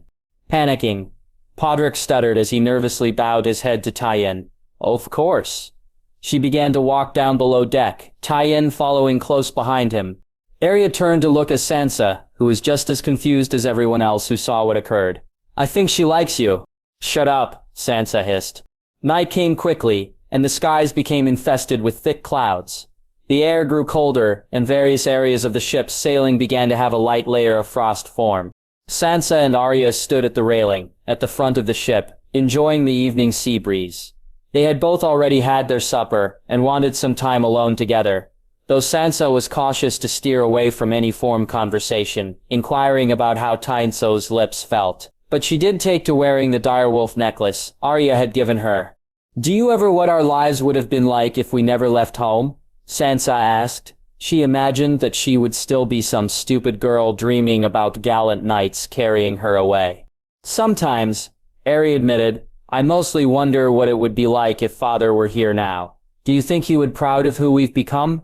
Undoubtedly, he wanted you to be who you were, and I'm glad I'm not some idiot chasing after princes anymore. You weren't an idiot. You were a little girl, and what little girl doesn't dream of marrying a prince? Sansa looked at her, doubting her words. I can name one and she's right next to me. Arya smiled at her. Point taken. Does that mean you're done with men? Sansa shook her head and rolled her eyes. To avoid going where Arya was leading her, Sansa decided to play her at her own game. I've noticed you've been more close to Gendry ever since I saw you at the Dragon Pit. When we watched Jon dueling, you were at his side the entire time. Arya's sly mood shifted to a calm panic. I've already told you, we became friends when I was hiding from Joffrey. You were friends, but now it looks like you're something more. Arya sighed, and surprisingly to Sansa, came clean without much of a fight. When we were captured by the Brotherhood, he wanted to stay with them, saying they were like a family. I told him I could be his family. I said near the exact same thing at Winterfell when he told me he was going to leave and start his own life. At Storm's End he said he was thinking about what I said. Enchanting as it was, Sansa had to show concern. Does he want to marry you? Arya scoffed at Sansa. He hasn't been thinking that much. Do you want to marry him? Sansa couldn't contain being direct. Arya stared out into the distance for a moment before shaking her head. I don't want to be a lady of the court. Then what do you want? To be knight? A great swordman? Arya only sighed. When the war is won, I'll tell you what I want to be. The planks of the deck creaked as someone approached the Stark sisters from behind. They turned around and saw Tywin Sand, dressed in one of Sansa's dresses. She brought with her, and still wearing Arya's cloak. My ladies, Tywin said with a bow of her head, or rather the only ladies on the ship. I must say that I don't understand how you stay warm, even in something as thick as this. Summer in the north is like winter in the south. Arya informed. It must be. Tywin locked eyes with Sansa, who kept her distance. I must apologize for my actions earlier. I became a bit too excited, but when you're in a crate for hours and it feels like the hottest summer in Dorne, your head can get cooked. I don't appreciate your gesture, Sansa told her, but I forgive you. Was that your first kiss? Tywin asked while Arya cracked a smile, waiting for Sansa's answer. It was with a woman, Sansa admitted. You've kissed a man? Arya asked. No, a man kissed me. There's a difference. Was it a lover of yours? Tywin inquired. He wished he was. It couldn't have been Ramsay, Arya said. Please don't tell me it's who I think it was. Arya pleaded. The only person who could fit that description was Littlefinger, and all Sansa did, in response, was nod at her sister. Who's Ramsay? Tywin asked. You shouldn't, Arya began, but was cut off by Sansa. It's all right, Arya. He's nothing more than a memory. Even after what she said, Sansa was hesitant to tell Tywin. Ramsay Bolton was the second man I was forced to marry, but Tyrion was the only one who treated me like a wife. I thought Joffrey was a monster, but compared to Ramsay he was just a spoiled child. You don't have to say anything else, my lady, Tywin said, no longer having a proud appearance, but a concerned one. Surprisingly, Sansa couldn't help but smile just a bit as she realized where she was and who she was with, grateful for both. He made so many suffer and knew how to take pleasure in it. That was the only thing he taught me, and I made sure he knew I learned when I fed him alive to his own hounds. I underestimated you, my lady. I thought you were just a high-born girl who ruled over others, but you are more than that. We're Starks, Arya told her. We have the ferocity of direwolves and the tenacity of the north. Clearly, Tyrion agreed as she smiled. Her face winced all of a sudden, and she brought the tips of her fingers to her left cheek. She looked up to the clouds and became marveled at what she saw. Sansa and Arya looked up with her and saw snow starting to fall all around them. Tyrion held her uncovered hands out and felt the snowflakes touch her skin. It's beautiful. You've never seen snow before? Arya asked. It tends to be too hot in Dorne for such a cold weather. Tyrion corrected. The snow falling was only a light flurry and disappeared quickly when it touched a surface. If you're amazed at this, Arya said, you'll be swooning when we reach the fields of snow in the north. Tyrion chuckled as Sansa took one last look out to the sea. I'm going to retire for the night. I'm going to stay out here for a bit longer, Arya said. And I think I will as well. I like this. Tynan said as she began to sway and dance on deck. Then I bid you both a good night. Sansa departed from them and headed straight for her quarters. Tucked in the warmth of her fur covers and dressed in a nightgown, she rested her body on the feather mattress and let her eyelids fall over her eyes, waiting for sleep to take her, and the dawn of the next day to arrive. Usse. The day after the truce was struck with the Targaryens, Jaime had called his own meeting with the other commanders of the Lannister army, and Harry Strickland over the map of Westeros in Maegor's holdfast of the Red Keep. Our men in King's Landing will march north in 3 days' time. It will take us a fortnight just to gather supplies for the train. One of the commanders informed. We don't have a fortnight. If the north falls, we fall. 3 days. The remaining forces in the Westerlands will join the Unsullied and take the river road east. We'll meet in Lord Harroway's town and march together to Winterfell. The Golden Company remain on Dragonstone mining the Dragonglass for 2 weeks' time. Then they join the Greyjoy ships and travel to White Harbor. What about the Dothraki? One of the other commanders asked. They'll be far behind us unless we can't be ready in 3 days. Send word throughout the city offering payment to any who can assist us to prepare. We have just over a month until the dead arrive at the wall. Aside from supplies, we'll need pitch and the wildfire. The dead catch fire easily, and it's one of the only things that can destroy them. We'll be sacrificing the city's defenses if we do. Another commander informed. If we can't defeat the dead at the wall, then there's no chance for anything or anyone in the south. We're transporting the pitch and wildfire as much as we can. By your orders, Cersei. Then let's get to work. We only have 3 days. Cersei. Cersei spoke from behind all of them. Every bowed to her as they turned to face their queen. Your Grace, Jaime acknowledged. It seems there's a bit of confusion with your plans, she informed. Has there been word from the Targaryens, Your Grace? One of the commanders asked. No, there hasn't. I have to agree with what was mentioned earlier. We cannot afford to sacrifice all of our city's defenses. We will be at war with the Targaryens after the dead are dealt with. After all, Your Grace, Jaime said, we need all the weapons we can get to use against the dead. I understand, Sir Jaime. So only transport our stores of pitch and leave the wildfire. It's the only fire that can harm the dragons after all. As much as Jaime didn't like it, she was right. If they used everything they had against the dead, then they would have nothing against the Targaryens. But he couldn't deny the feeling he had in his heart to get all of the wildfire out of the city. As long as Cersei had it within her grasp, she was as dangerous as Ares. But with the armies out of her control, she had no reason to use it on anyone. As you command, Your Grace. If that is all, we must take our leave to go prepare. Of course, Sir Jaime. I have my own business with Clyburn I must attend to. Everyone bowed their heads as Cersei walked away, and they all left the Red Keep. 4 days later in his solar, Jaime was doing his own packing for the journey. The armies had already left with the commanders, but he had to stay an extra day to oversee the rest of the pitch, being loaded onto wagons and transported out of the city. He had all of his clothes, but the only cloak he ever wore was his white cloak, and even that had no warmth to battle against the cold. But luckily for him, he was no longer a member of the King's Guard and was in the market for a fur cloak. His thoughts dwindled on his time as a King's Guard, if he ever did anything other than stab his own king in the back that was worthy of his knighthood. In all his service, all he ever did was be a glorified bodyguard in fancy armor. He stood by as his queen was raped night after night. He pushed a 10-year-old boy out of a window and crippled him. He murdered his own cousin to try and escape imprisonment. So much dishonor in his life, and now he was heading to the place where such the opposite was valued above all. But then his thoughts drifted to Brienne. She was practically his opposite. She kept her vow to Catelyn Stark and delivered him to King's Landing. She fulfilled his vow to Catelyn Stark when he couldn't. She wouldn't stop being what a knight should be, what he wanted to be ever since he was a boy, who he wished he was right now. He remembered when they were captured by Locke and the other Bolton men, that night when what he told her they would to do was about to happen. And he stopped it. He lost his hand, but he stopped it. He was ordered to behead an innocent woman, and he refused. He remembered when she kissed him and her words.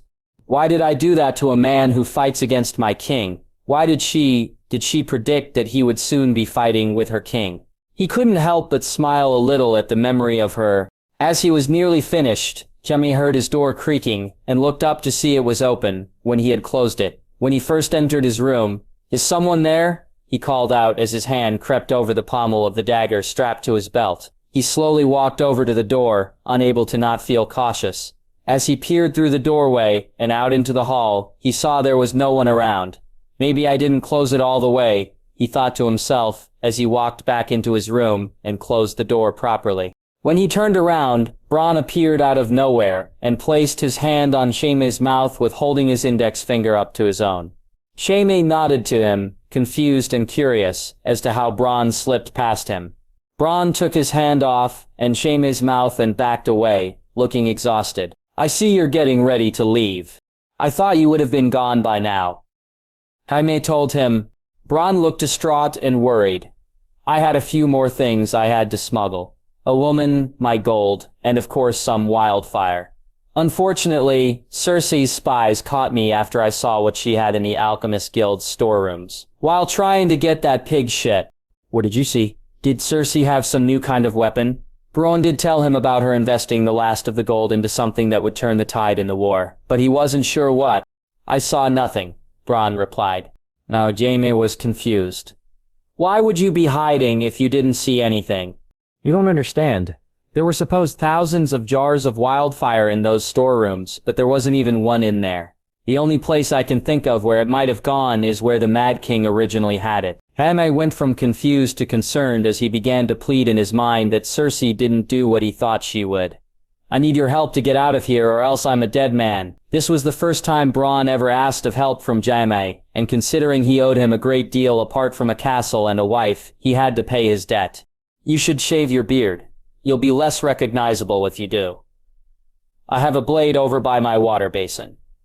Bronn immediately walked over to the water basin and picked up the blade and applied some shaving cream to his face. He slowly moved the blade over his skin, cutting his facial hair. Hand over your armor when I'm done.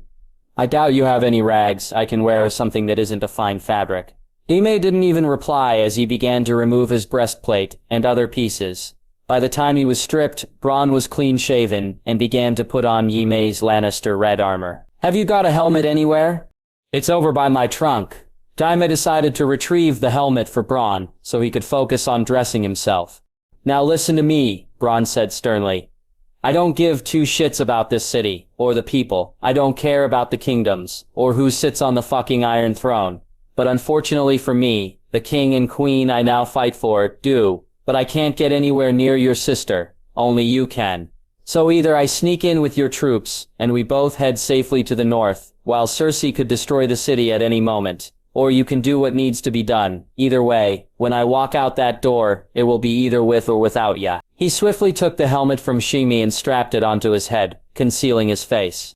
Jaime's gaze fell to the ground as he tried to process the thoughts in his head. Why did he have to be the one that could only end Cersei's life? He clenched his fists as anger stirred within him.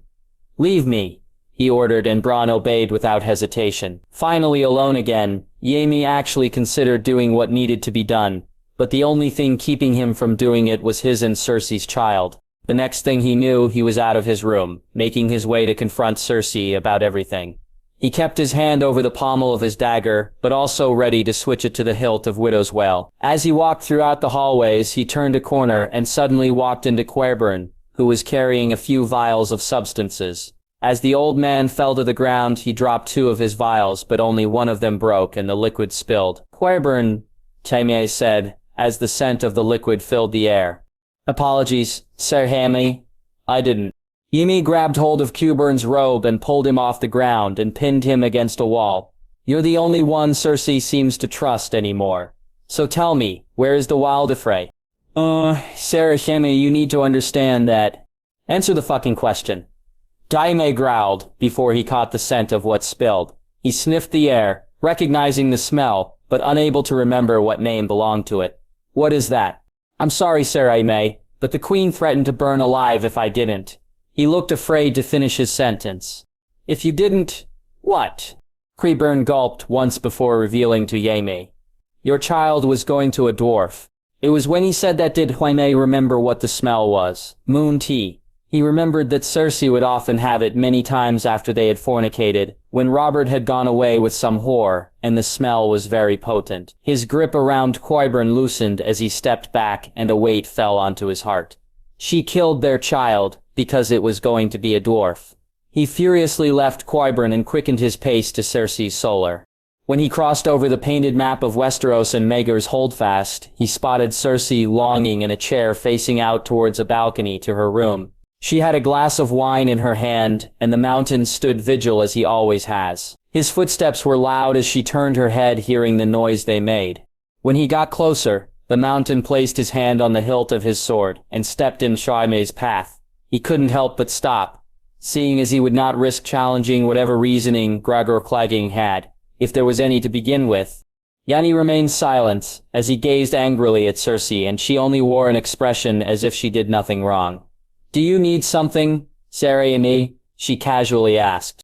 "Why?" was all he said. "Why, what? Why did you drink the tea?" Jaime felt shivers run down his body, as Cersei just scoffed at him. "The little monster would have done to me what Tyrion did to our mother. I couldn't let such a thing happen." "Monster? How dare you? That monster was our child, our future, and now it's gone. If all you wanted to do was complain, then leave me be." Cersei took a large sip of her wine as Jaime took 2 steps back out of shock. With their child gone, so was she. "Where's the wildfire?" Cersei finished her wine and set it down on a small table next to her chair. "I merely restored it to where it belongs. It wasn't doing much gathering dust in the vaults of the Alchemist Guild, but it will be much more effective beneath the city." With those words, Jaime finally realized that his sister really was just another Mad King. "You were going to grant it a pardon. We were going to be given our home. We could have lived out our lives together. Why would you throw that away? I will not let some dragon spawn take what is rightfully mine. I will not bow to some silvered-haired bitch. If she wants her precious city, she can have it. And the people too. At least their ashes. When she returns to this city, her the bastard, her dragons and those demons inside her can burn with it all." The Mad King's words sounded in Jaime's mind. Burn them all. Without even thinking, Jaime began to draw Widow's Wail from its scabbard, but the mountain drew his sword first and growled. Cersei didn't even turn her head to know what Jaime was about to do.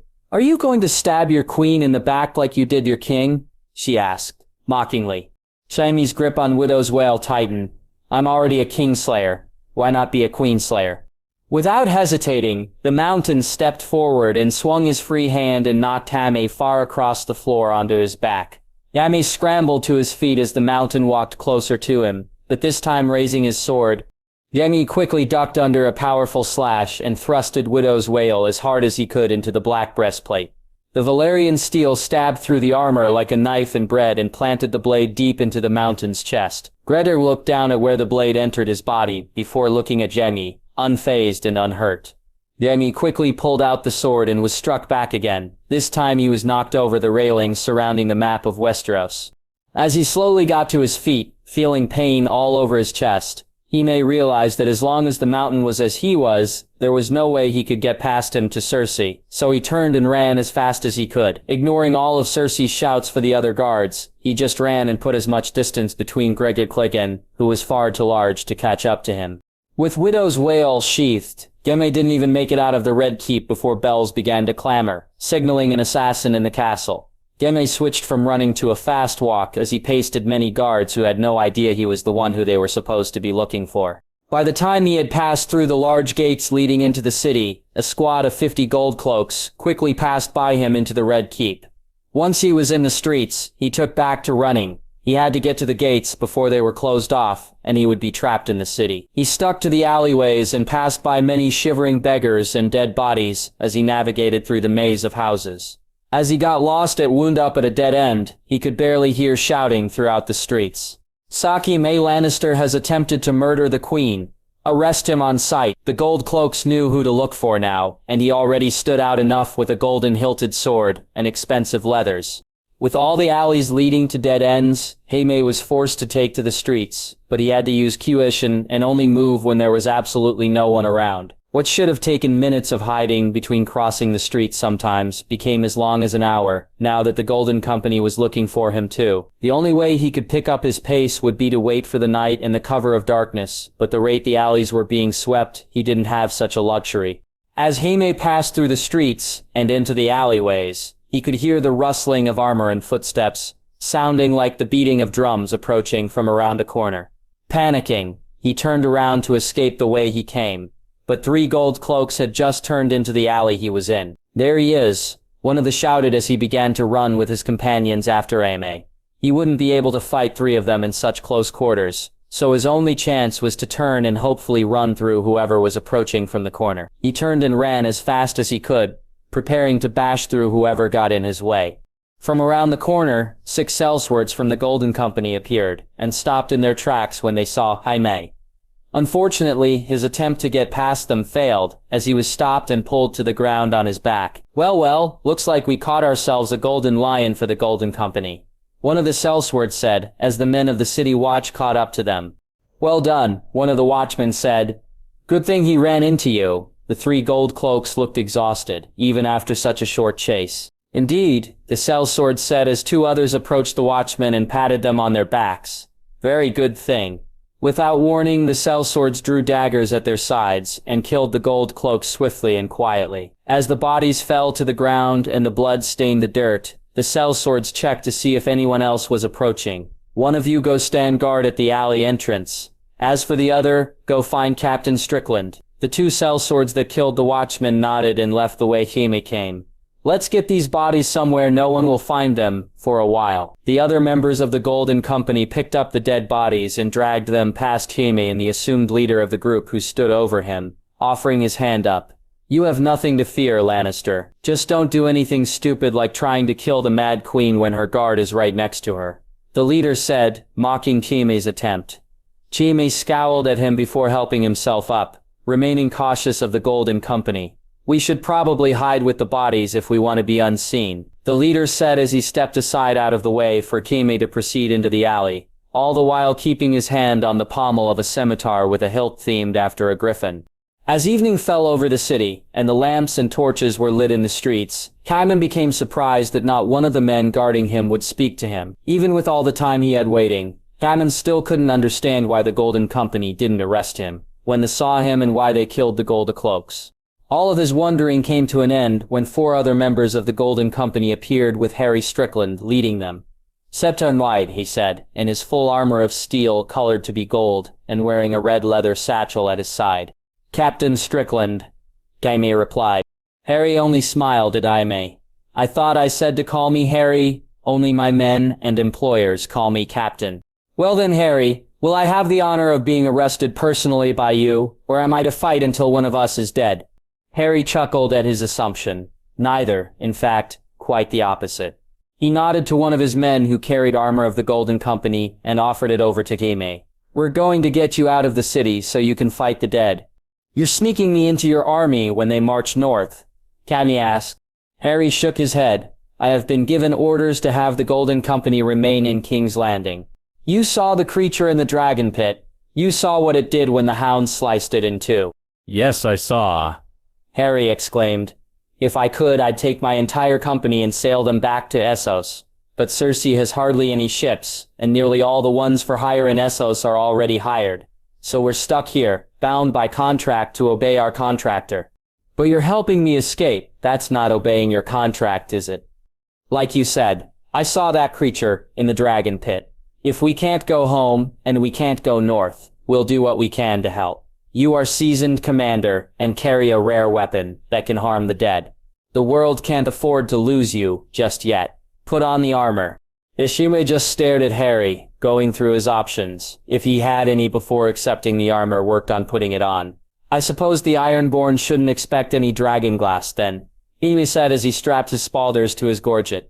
"No, they should. In fact, my men have been mining it for weeks now. Ever since my most trusted spy I have at Winterfell sent a report saying the Targaryen king was possessed by a demon and had blue eyes, the same as that creature, and was brought back from the dead by a priestess of Usse in an inferno of red dragon fire." "You've been planning on supporting them even before seeing it for yourself?" Jaime asked, strapping on the last of his armor. I've been through enough shit to know it's better to be safe than sorry, and I've seen enough fucked up shit in the world to believe anything is possible. Harry snapped his fingers at one of his other men, and he tossed his captain a blue-hooded cloak. My men will escort you through the gates and then 10 miles out of the city. I can't get you a horse, so you'll have to go on foot until you can steal one. Stay clear of your armies until you get to Winterfell. They won't be able to touch you there. He handed the cloak to Jaime, who instantly flung it over his shoulders and raised the hood over his head. Thank you, Harry. Keep your mouth shut and stay close to my men. If you're discovered, they won't fight for you. Harry removed his satchel from his shoulder and held it out to Jaime. While my men were mining in the Dragonglass caves, they found something. If you don't want prying eyes to see it, don't open this until you reach Winterfell. Jaime took the satchel and felt a great weight within. He slung it over his shoulder and kept it over the hilt of Widow's well to conceal it. Just one more thing before you leave. Harry undid his sword belt and removed his half of Blackfire and gave it to Jaime. Offer this to the Targaryen king and queen. You know what it means, but they don't. Regardless of their answer, I won't mind if you it in the war to come. Without saying another word, Harry redid his sword belt and left with 2 of his men, while the rest would be Jaime's escort. Finally able to use the streets, Jaime and the Golden Company were led by the sellsword with the griffin-hilted sword to the gates of King's Landing. He broke off from the group and spoke to 2 of Gold Cloaks for a minute before they smiled at each other and ordered the gates to be opened. This amazed Jaime since the leader didn't give them any gold or money. Finally out of the city, the gates closed behind them, and a rush of relief fell over Jaime. When they were far enough from the gate, Jaime walked up to the leader. How'd you convince him to open the gate? I promised to give him and 2 others extra rations of food, if he did.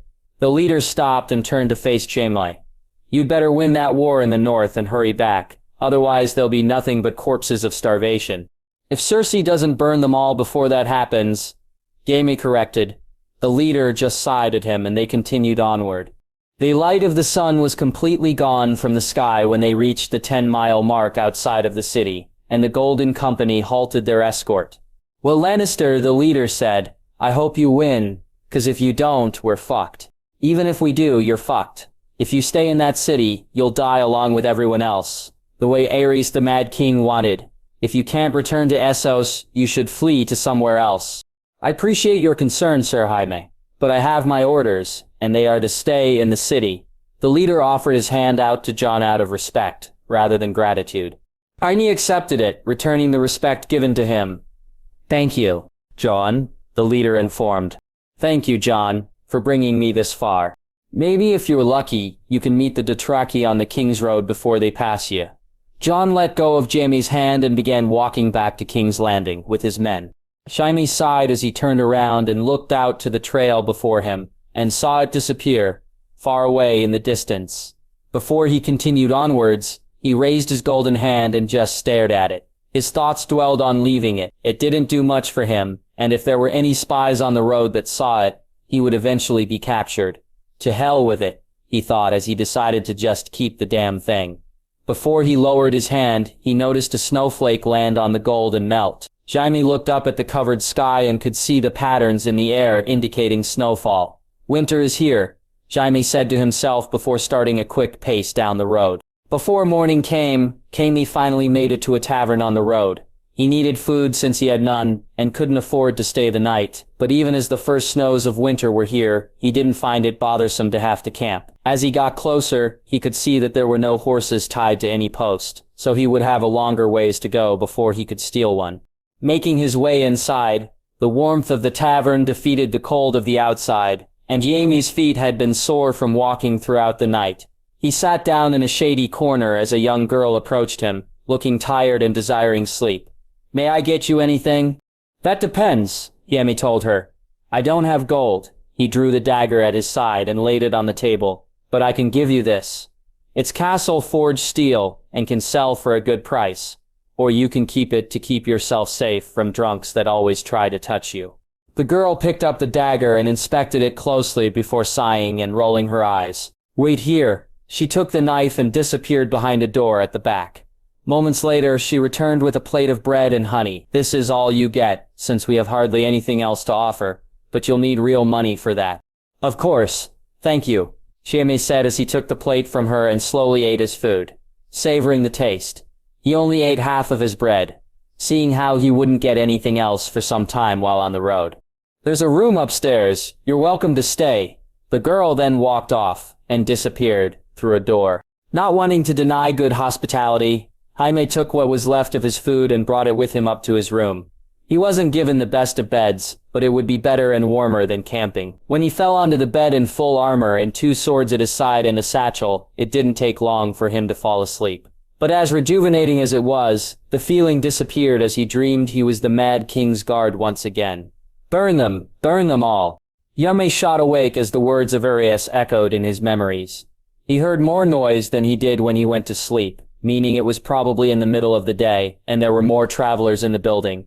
But that might mean there were gold cloaks looking for him. Luckily for sleeping with having to undress, Jaime got up from his bed and grabbed onto the rest of his bread. He peeked out of the door and checked for any sign of danger. No one was on the 2nd floor. So Jaime left his room and flipped his hood back on before going downstairs. When he looked around, he didn't see any gold cloaks, or any type of soldier for that matter. At least, except for one Lannister soldier who was sitting where he did the night before. Jaime cautious as first, but then he recognized who it was when he took his helmet off. He'd never been happier to see Bronn in his life. Bronn was startled when Jaime took a seat next to him, so much that he nearly drew his knife on him. 7 hells. I thought you dead, Bronn told him with a mouthful of bread. I probably would be if I didn't have help from a temporary friend. That would explain the fancy armor. Do you have horse? No, I was hoping to steal one from here, but there was nothing. Then it looks like we're on foot. But from what I've overheard, the Dothraki from Highgarden will be here. Come nightfall. We'll just hitch a ride with them. And how do you plan on doing that, exactly? I had no idea you spoke Dothraki, Jaime said doubtfully. I don't, but I don't need to. I just have to show them the armor I'm wearing. Point in the direction they're going and hope they understand. That's your plan? To acquire transport on the basis that you hope it will work? You got any better ideas? What's in the satchel? Maybe something we could trade? I don't know. I was told not to open it until I get to Winterfell. Whatever it is, it was found in the Dragonglass mines on Dragonstone. Bronn looked around the tavern and scooted his chair closer to Yami's right side. Open it up and let's have a look. There's no one around who could cause trouble. Jaime couldn't deny that he was curious, and it got the better of him. He pulled the satchel to his lap and undid the strap that kept it closed. When he opened it and looked inside, he became confused. He reached inside and pulled out the contents halfway as to still keep it concealed. What is that? Bronn asked. It looks like a rock of some kind. Jaime held a large red stone that had a very symmetrical scaled texture all along the surface. Near the bottom of it, the red turned to orange, and the entire rock was shaped like an egg. Freaking.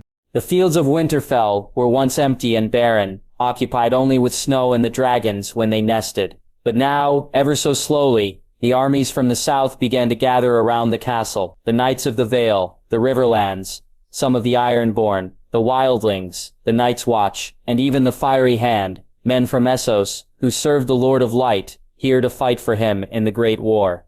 However, when the size of occupants grew too great even before the meeting at King's Landing, it became clear that tents were in short supply and not enough were available. So with the manpower of the 2,000 builders of the Watch and few hundred men who could work lumber, large log huts were quickly made with the help of the Wildlings, who stayed in Winterfell, along with several full-grown giants. At one point there was even the proposition to continue building huts and expanding the small collection that already existed. Such an idea was considered wise, since there would be near 200,000. From a far distance, Winterfell could be mistaken for a city rather than just a castle, with all that were camped around it and all of the housing that was being built. If fate had been more kind and more time was available, there wouldn't be any need for tents at all. However, even with all of the construction and maintenance going on, the Lord of Winterfell was confined to daily drills with Anglai, learning to improve his marksmanship with the other trainees. Even though Rickon was the best among them, Anglai pointed out flaws in everything he did. Anglai was having Rickon demonstrate for the group his accuracy and gave him 3 arrows for 3 targets, all aligned next to each other against a wall. With ease, Rickon was able to hit the bullseye of each one. But when Anglai retrieved the arrows, he looked unimpressed. You missed, he announced to Rickon. but loud enough for everyone to hear. "No, I didn't," Rickon objected. "I hit all 3 of them dead center." "You did, but took your sweet time doing it. It's going to be a lot harder hitting a moving target." "I've hunted before," Rickon countered. "I've hit at rabbits from more than 100 yards away." "Were these rabbits charging at you, with weapons and armor?" Angie raised his brow, waiting for Rickon to answer. "No." "Will it matter, though?" someone from behind asked. Rickon turned his head and all attention was on a teenaged boy from Wintertown, leaning on his longbow. "There'll be so many of them, will it matter if we aim or not?" "Good point," Angie said. "You could just point your arrows up to the sky and hope that they'll hit something. Or you learn how to fire a bow right, and land every arrow on its mark." Angie did make a point. There was a limited amount of dragging glass arrows they had. Even with the shipments they would have coming soon, there would be enough to stick 1 arrow into each dead soldier, but that was every arrow hit, and they didn't meet the army of the living. Angie handed the arrows back to Rickon, wanting him to try again. Rickon stuck 2 of the arrows into the ground, and knocked the 3rd. He eyed his target carefully, taking deep breaths to clear his mind. He drew the bowstring back, and lifted the bow up, steadying it, and lining the arrow to the path he wanted. He released the arrow, and it sailed through the air, landing close to the center of the target. His time firing the arrow was quicker than his first attempt, but at the cost of his accuracy. "Your position is good," Angie said, "but never hold."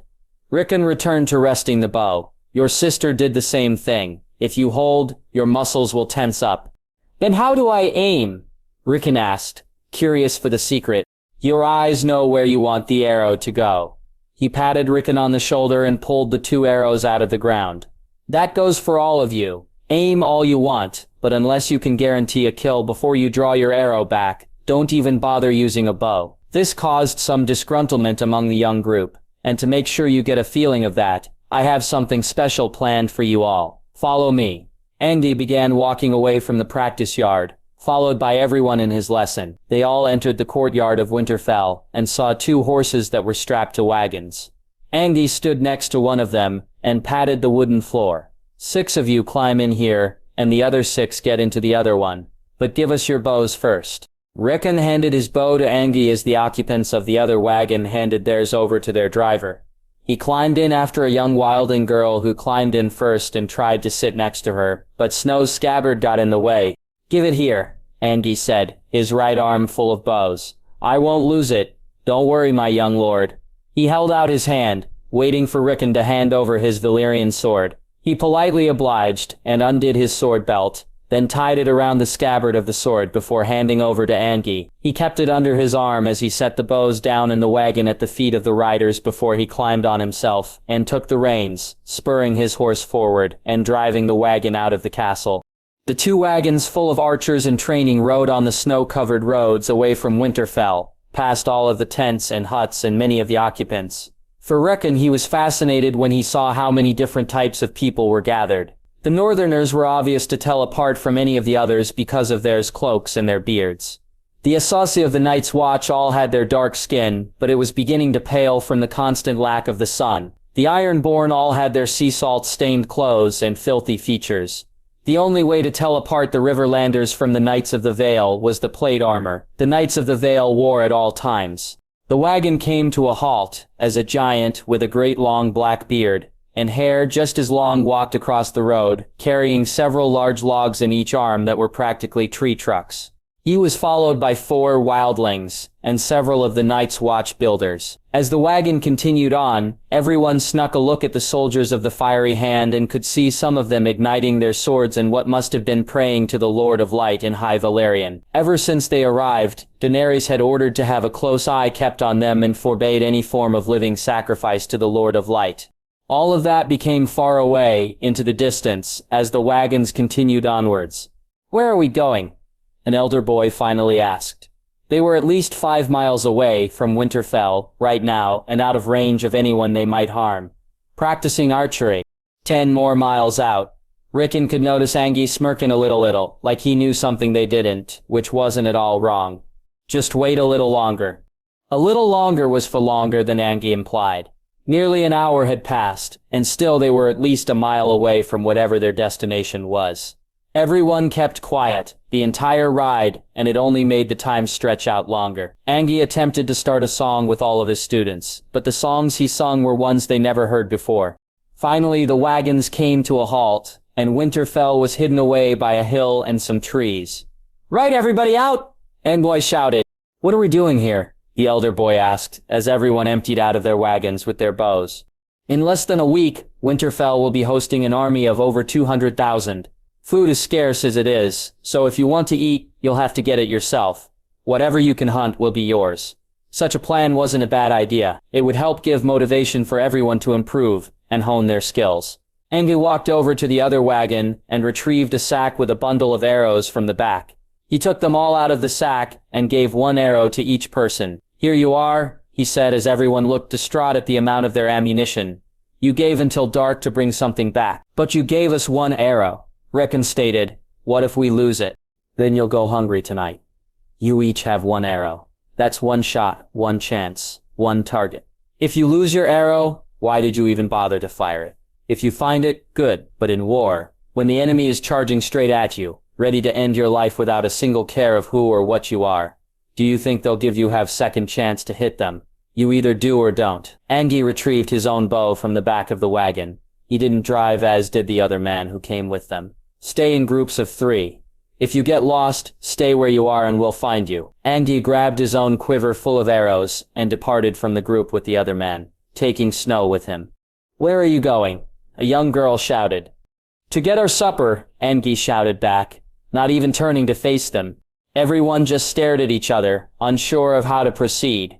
"Has anyone else ever hunted before?" Rickon asked. "I have," one of the older boys said. He looked to be just under 16 years of age. "Me too, but only a few times." Another boy said, much younger than the first. He was one of 4 wildlings that came with everyone. "Anyone else?" Rickon asked again. Everyone just remained quiet. Rickon sighed. He got the feeling that whoever went without someone with experience would come back empty-handed. "All right, then whoever has hunted will lead whoever goes with them." He pointed at one of the older girls of the north, who was with them.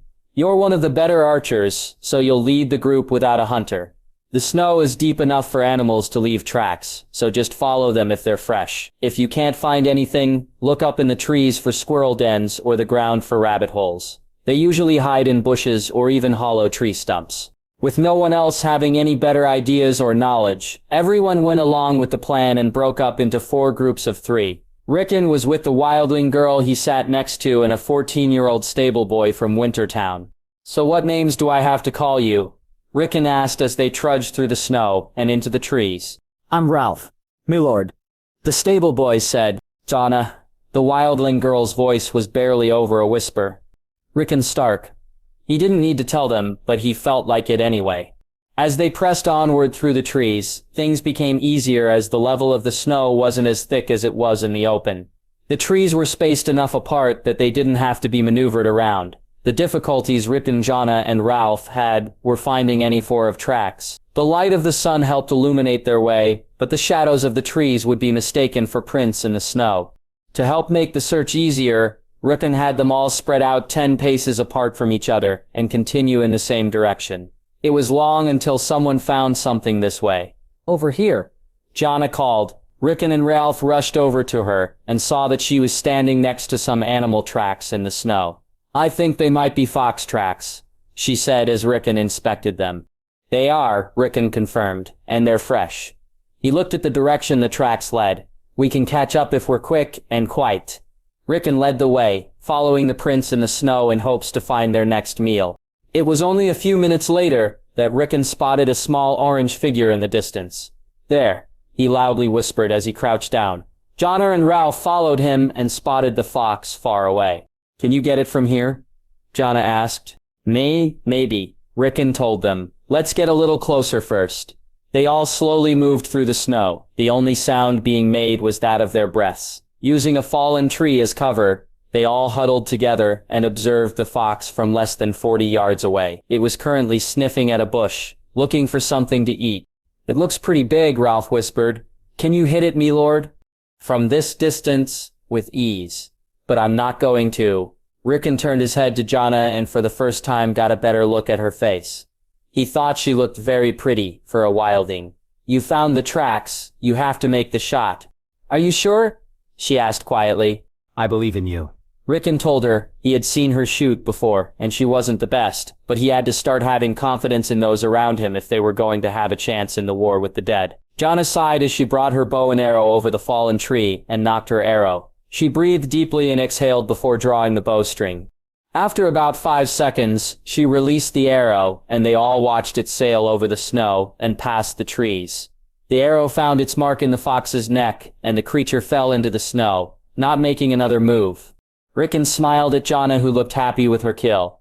You see, you can do it, Rickon told her as the three of them climbed over the tree and hastily approached the fox. The creature's blood had already drained from its body and was as limp as a dead fish. Jonna pulled her arrow out of the fox's neck and wiped the blood onto her heavy fur clothes, not caring for any stains. "Milord," Ralph called out. Rickon and Jonna looked over to him as saw he was a distance from them. "There are more tracks over here." Rickon and Jonna both joined him and gaped at what they saw. There was practically a trail in the snow, made from dozens of animals sticking close together. Rickon knelt down and inspected the details of the tracks, most of them too undistinctive enough to be identified, but then he spotted one that was intact enough to know what came by. "Wolves," Rickon informed, "and a lot of them." Ralph backed away, frightened and scared. "Are they close?" "No, these tracks look a few days old. We should be all right." Ralph sighed in relief and returned to Rickon's side. Rickon noticed a different print in the tracks. "This, however, is fresh." He lightly brushed some snow out of the track and was able to see what it was. "There was a stag here, not too long ago." Rickon turned to face his companions. "What say you? Do you want to try and bring home a meal that would feed us for every meal for an entire week?" "That sounds excellent," Ralph said, excited. "I already have my kill, so lead the way," Jonna said. Rickon looked back at the tracks, searching for where they led. From what he could see, the stag was following the trail the wolves made, almost as if to hide its tracks. "Follow me." The three of them set out to find their next kill, hoping that such a prize would become theirs. But they learned that looking for such a bounty would be harder than it was. The sun was reaching the horizon, and soon they would be too far out to return before dark, and a cold wind was picking up. Ralph was already shivering, and Rickon was starting to feel the cold sink through his thick clothes. But Jonna looked perfectly fine. "How are you not freezing?" Rickon asked. "Winter south of the wall is how it normally feels north of the wall. My sister and I have been through worse." "You have a sister?" "Her name's Willa. She's younger than me by 4 years. Too young to fight with everyone. I've noticed you at Winterfell very often. Why didn't you go with any of the hosts from the Dreadfort?" "My sister and I have to stay where Tormund tells us to be." Rickon remembered the ginger wildling who lost an ear to Jon when he came back from beyond the wall. "Is Tormund your father?" "No, our father died a long time ago. Tormund's been protecting us ever since my died at Hardhome." Rickon had heard of Hardhome from Jon. He told him that it was massacre and the greatest victory for the dead. But that was before they killed one of the dragons. "I'm sorry, I didn't mean to pry like that." She stopped walking and turned to face Rickon. "Then maybe you shouldn't talk at all and focus on finding the stag. You wouldn't understand." She was obviously angry at him, but before she could walk away, Rickon grabbed her by the shoulder and stopped her. "My father and mother are dead too. My father was betrayed and beheaded. My mother was betrayed and killed after watching my brother and sister by law murdered. I don't even remember what they look like anymore. So don't you dare say I wouldn't understand." Jonna's expression went from irritated to sorry as Rickon walked past her with Ralph. After a few more minutes of walking, the three hunters came to a stop. The stag tracks broke away from the wolf tracks, and far out past the trees, the lone stag could be seen next to a tree, feeding off of something near the roots. The stag was within Rickon's range of skill, but it was too obscured to hit. "This one is mine," Rickon told Ralph and Jonna. "One of you stand behind that tree and keep an eye on the stag." Rickon pointed to a thick tree that would provide cover from a perfect vantage point. "I'll stand watch for you," Jonna said as she moved to the designated spot, leaving her fox with Ralph. "What should I do, milord?" Ralph asked. "Stay here and wait for me to call you two over." Rickon left Ralph to himself and made his way over to a better position. He was far away enough that he wouldn't attract any attention from the stag as he trudged through the snow. Once he reached a spot where the full stag was in view, he could see that the size of the beast was greater than what he thought. If he managed to kill it, Jaime might have to abandon the fox to help them carry the stag back. He knocked his arrow and kept his bow low, taking deep breaths. But as he started to pull back on the string, the stag lifted its head up, scanning the area. Rickon ducked behind a tree, out of sight of the stag. But in the sight of Jaime, he kept herself well hidden from the creature, but visible to Rickon. He looked over to her for any indication if he could take the shot. She kept her gaze on the stag before turning it to Rickon and nodding. He revealed his body passed from behind the tree and began to draw the string back again. Once again, the stag lifted its head up, but not in Rickon's direction. It was looking at further beyond the trees and started moving as if trying to get a better look at something. Rickon was hesitant, but continued to draw the arrow back. Before he could fire it, the stag seemed to panic and started to dart away. Rickon relieved the stress of the bow and brought the bowstring back to rest. "Damn it," he whispered to himself. The stag was still in range, but moving too fast for Rickon to get a good aim. "Your eyes know where you want the arrow to go." Rickon exhaled and kept calm, keeping his eye on the stag. He quickly pulled the bowstring back and released the arrow, hoping it wouldn't be lost in the snow or break. To his pride, the arrow sank deep into the rear thigh of the beast and brought it to the ground. It called out in pain as it tried to get up, but the injury robbed it of any speed it would have. "Jaime," Rickon called out. "Finish it." Jaime came out of her cover and rushed forward, knocking her arrow and drawing it to her cheek. After a moment, she released the arrow and it sank deep into the stag's body. A few seconds passed as it fell into the snow, no longer making any movement or sound. "Yes," Rickon exclaimed. "Well done." He approached the body of the fallen beast, with Jaime to see the full magnitude of their kill up close. The stag's size was far too large for all of them to carry together, but not large enough that it couldn't be dragged. "Great shot," Jaime complimented. "I think this will be the best prize out of everything." Rickon turned his gaze from the stag to Jaime and saw her smiling at him. He smiled back at her, but it died when he noticed something moving behind Jaime. He leaned his body and in the distance, he could see something large and brown quickly approaching them. Rickon felt shivers run down his body when the shape he saw turned into that of a large bear. "Run," Rickon said, as he tried to move his legs but couldn't. Jaime looked behind her and saw the bear getting closer. "Run!" Rickon finally was able to move, but grabbed onto Jaime's hand before pulling her with him as they quickly ran from the fallen stag.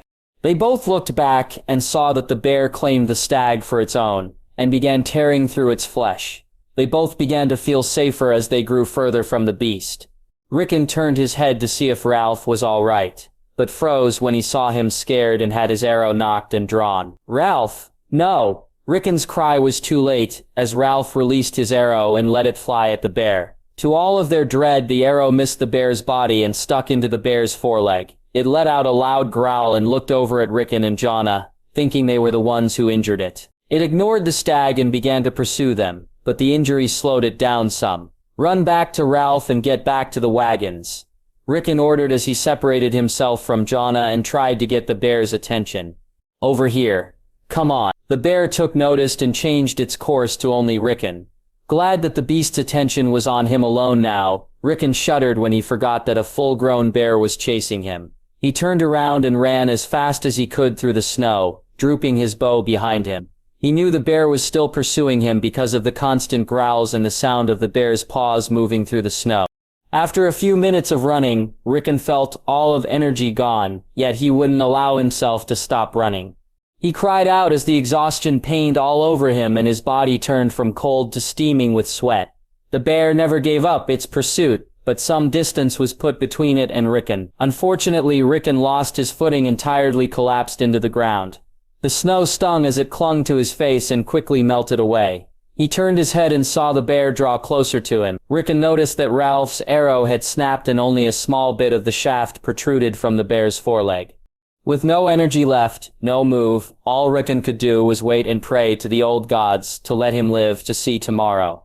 He thought about closing his eyes, but he was too afraid to. He only held his breath, as the bear was nearly upon him. All of a sudden, a white flash collided with the bear and tackled it to the ground. Gasping for air, Rickon did his best to move and see what it was. A large white furred creature wrestled with the bear and constantly sank its teeth into the bear's flesh. Rickon saw the ruby-red eyes stare death at the bear before it swung, its claws slashed the white-furred beast across the neck. It whimpered as it was forced off of the bear and got back up on its legs, baring its teeth and guarding Rickon. "Ghost," Rickon breathed out, relieved and overjoyed to see the direwolf again. Ghost snarled as the bear growled, but its attention turned from Ghost to all around, as dozens of wolves began to appear from the trees. Rickon became wide-eyed when a gray direwolf, larger than a horse, appeared, and snarled with the rest of its pack. The bear looked angry, but absolutely hopeless to escape. As if commanding soldiers, the larger direwolf barked and many of the wolves set themselves upon the bear, constantly being swatted at, but also tearing through the bear's flesh. The bear roared out as it was brought to heel, and the wolves continued to attack it. After a moment of carnage, the bear ceased moving, and the wolves calmed down. Rickon sighed out after witnessing such a thing, but held his breath when the large direwolf slowly trotted right up to him and stared deeply into his eyes. It took a moment for Rickon to realize that he knew this direwolf from long ago. Nymeria laid down in front of Rickon, as if waiting for him to do something. All of a sudden, her eyes flashed white, and she motioned with her head at her back. "Bran? Is that you?" Nymeria bowed her head slowly, as if to confirm his question. She motioned her head again to her back. "Do you want me to get on you?" Nymeria bowed her head once again, clearly under the control of Bran. He reached his hand onto Nymeria's soft fur, grabbing a hold and pulling himself onto Nymeria's back. With both hands gripping her fur, Rickon rested his body as she stood up and began to quickly trot back the way he came, Ghost and the pack following. By the time the sun was down, the wolf pack was nearing the edge of the woods. Nymeria stopped and lowered her body, being while rested from running. Rickon slid off of Nymeria's back and stood up with her. Her eyes flashed white again. Bran's control no longer present, and she turned back and led her wolf pack into the forest where they came. But to Rickon's joy, Ghost remained. His white fur was stained with blood from his wound the bear inflicted. Rickon smiled as he walked up to Ghost and knelt down in front of him, delivering a soft hug around him. "I missed you, boy." Rickon let go of Ghost and stood up. Ghost accompanied him as they walked back to the wagons. When they left the cover of the trees and came into sight of everyone else, Angus saw them both and looked relieved, as did Ralph and Jonna. The only thing that made them keep their distance was the large white direwolf covered in blood. One of the wagons was gone, as was the driver, probably back to Winterfell to get help. Angus swallowed hard as he approached Rickon and kneeled down to him. "My lord, I beg your apologies for what happened. I was told that there are no bears in these woods, but my mistake nearly cost you life and the lives of 2 others." This was the first time Engi actually treated Rickon as a lord, rather than a student. "You aren't at much fault, Engi. There aren't supposed to be any bears in these woods. They all live in the uppermost part of the north and the mountains. Something must have driven them south. However, I order you to return my sword to me." "Of course, my lord." Engi stood up and immediately untied Snow from his side and gave it back to Rickon. "Let this be a warning. If you ever take this from me again, I'll have your first 2 fingers on each of your hands cut off." Rickon didn't blame him for the bear. It was true that there shouldn't be any this close to Winterfell, but he have had Snow during that whole ordeal, he wouldn't have nearly died. "You are merciful, my lord." Ngoy bowed his head as Rickon tied Snow back around his waist. He turned his gaze to Ralph and Jonna and was glad to see them all right. He walked past Ngoy and was greeted with a hug from Jonna. "I'm glad you're all right," she told him. He felt himself heat up in his face when she let go and smiled at him. Rickon looked over to Ralph and had to be honest with him. "You shot a fucking bear." Ralph looked saddened at his statement. "I'm sorry, me lord. I got scared and thought it was going to chase us." "That's exactly what is going to happen on the battlefield," Rickon informed. "An army of over 200,000 is going to charge at us while we fire arrows at them. Are you going to do something stupid when that happens and die? Or will you make sure it won't happen again and live through it all?" Ralph looked determined now and nodded his head. Rickon gave a reassuring smile to him before a loud screech filled the sky. Everyone looked up and saw 4 dragons flying to Winterfell. "It's the king and queen," Ange said. "They've returned."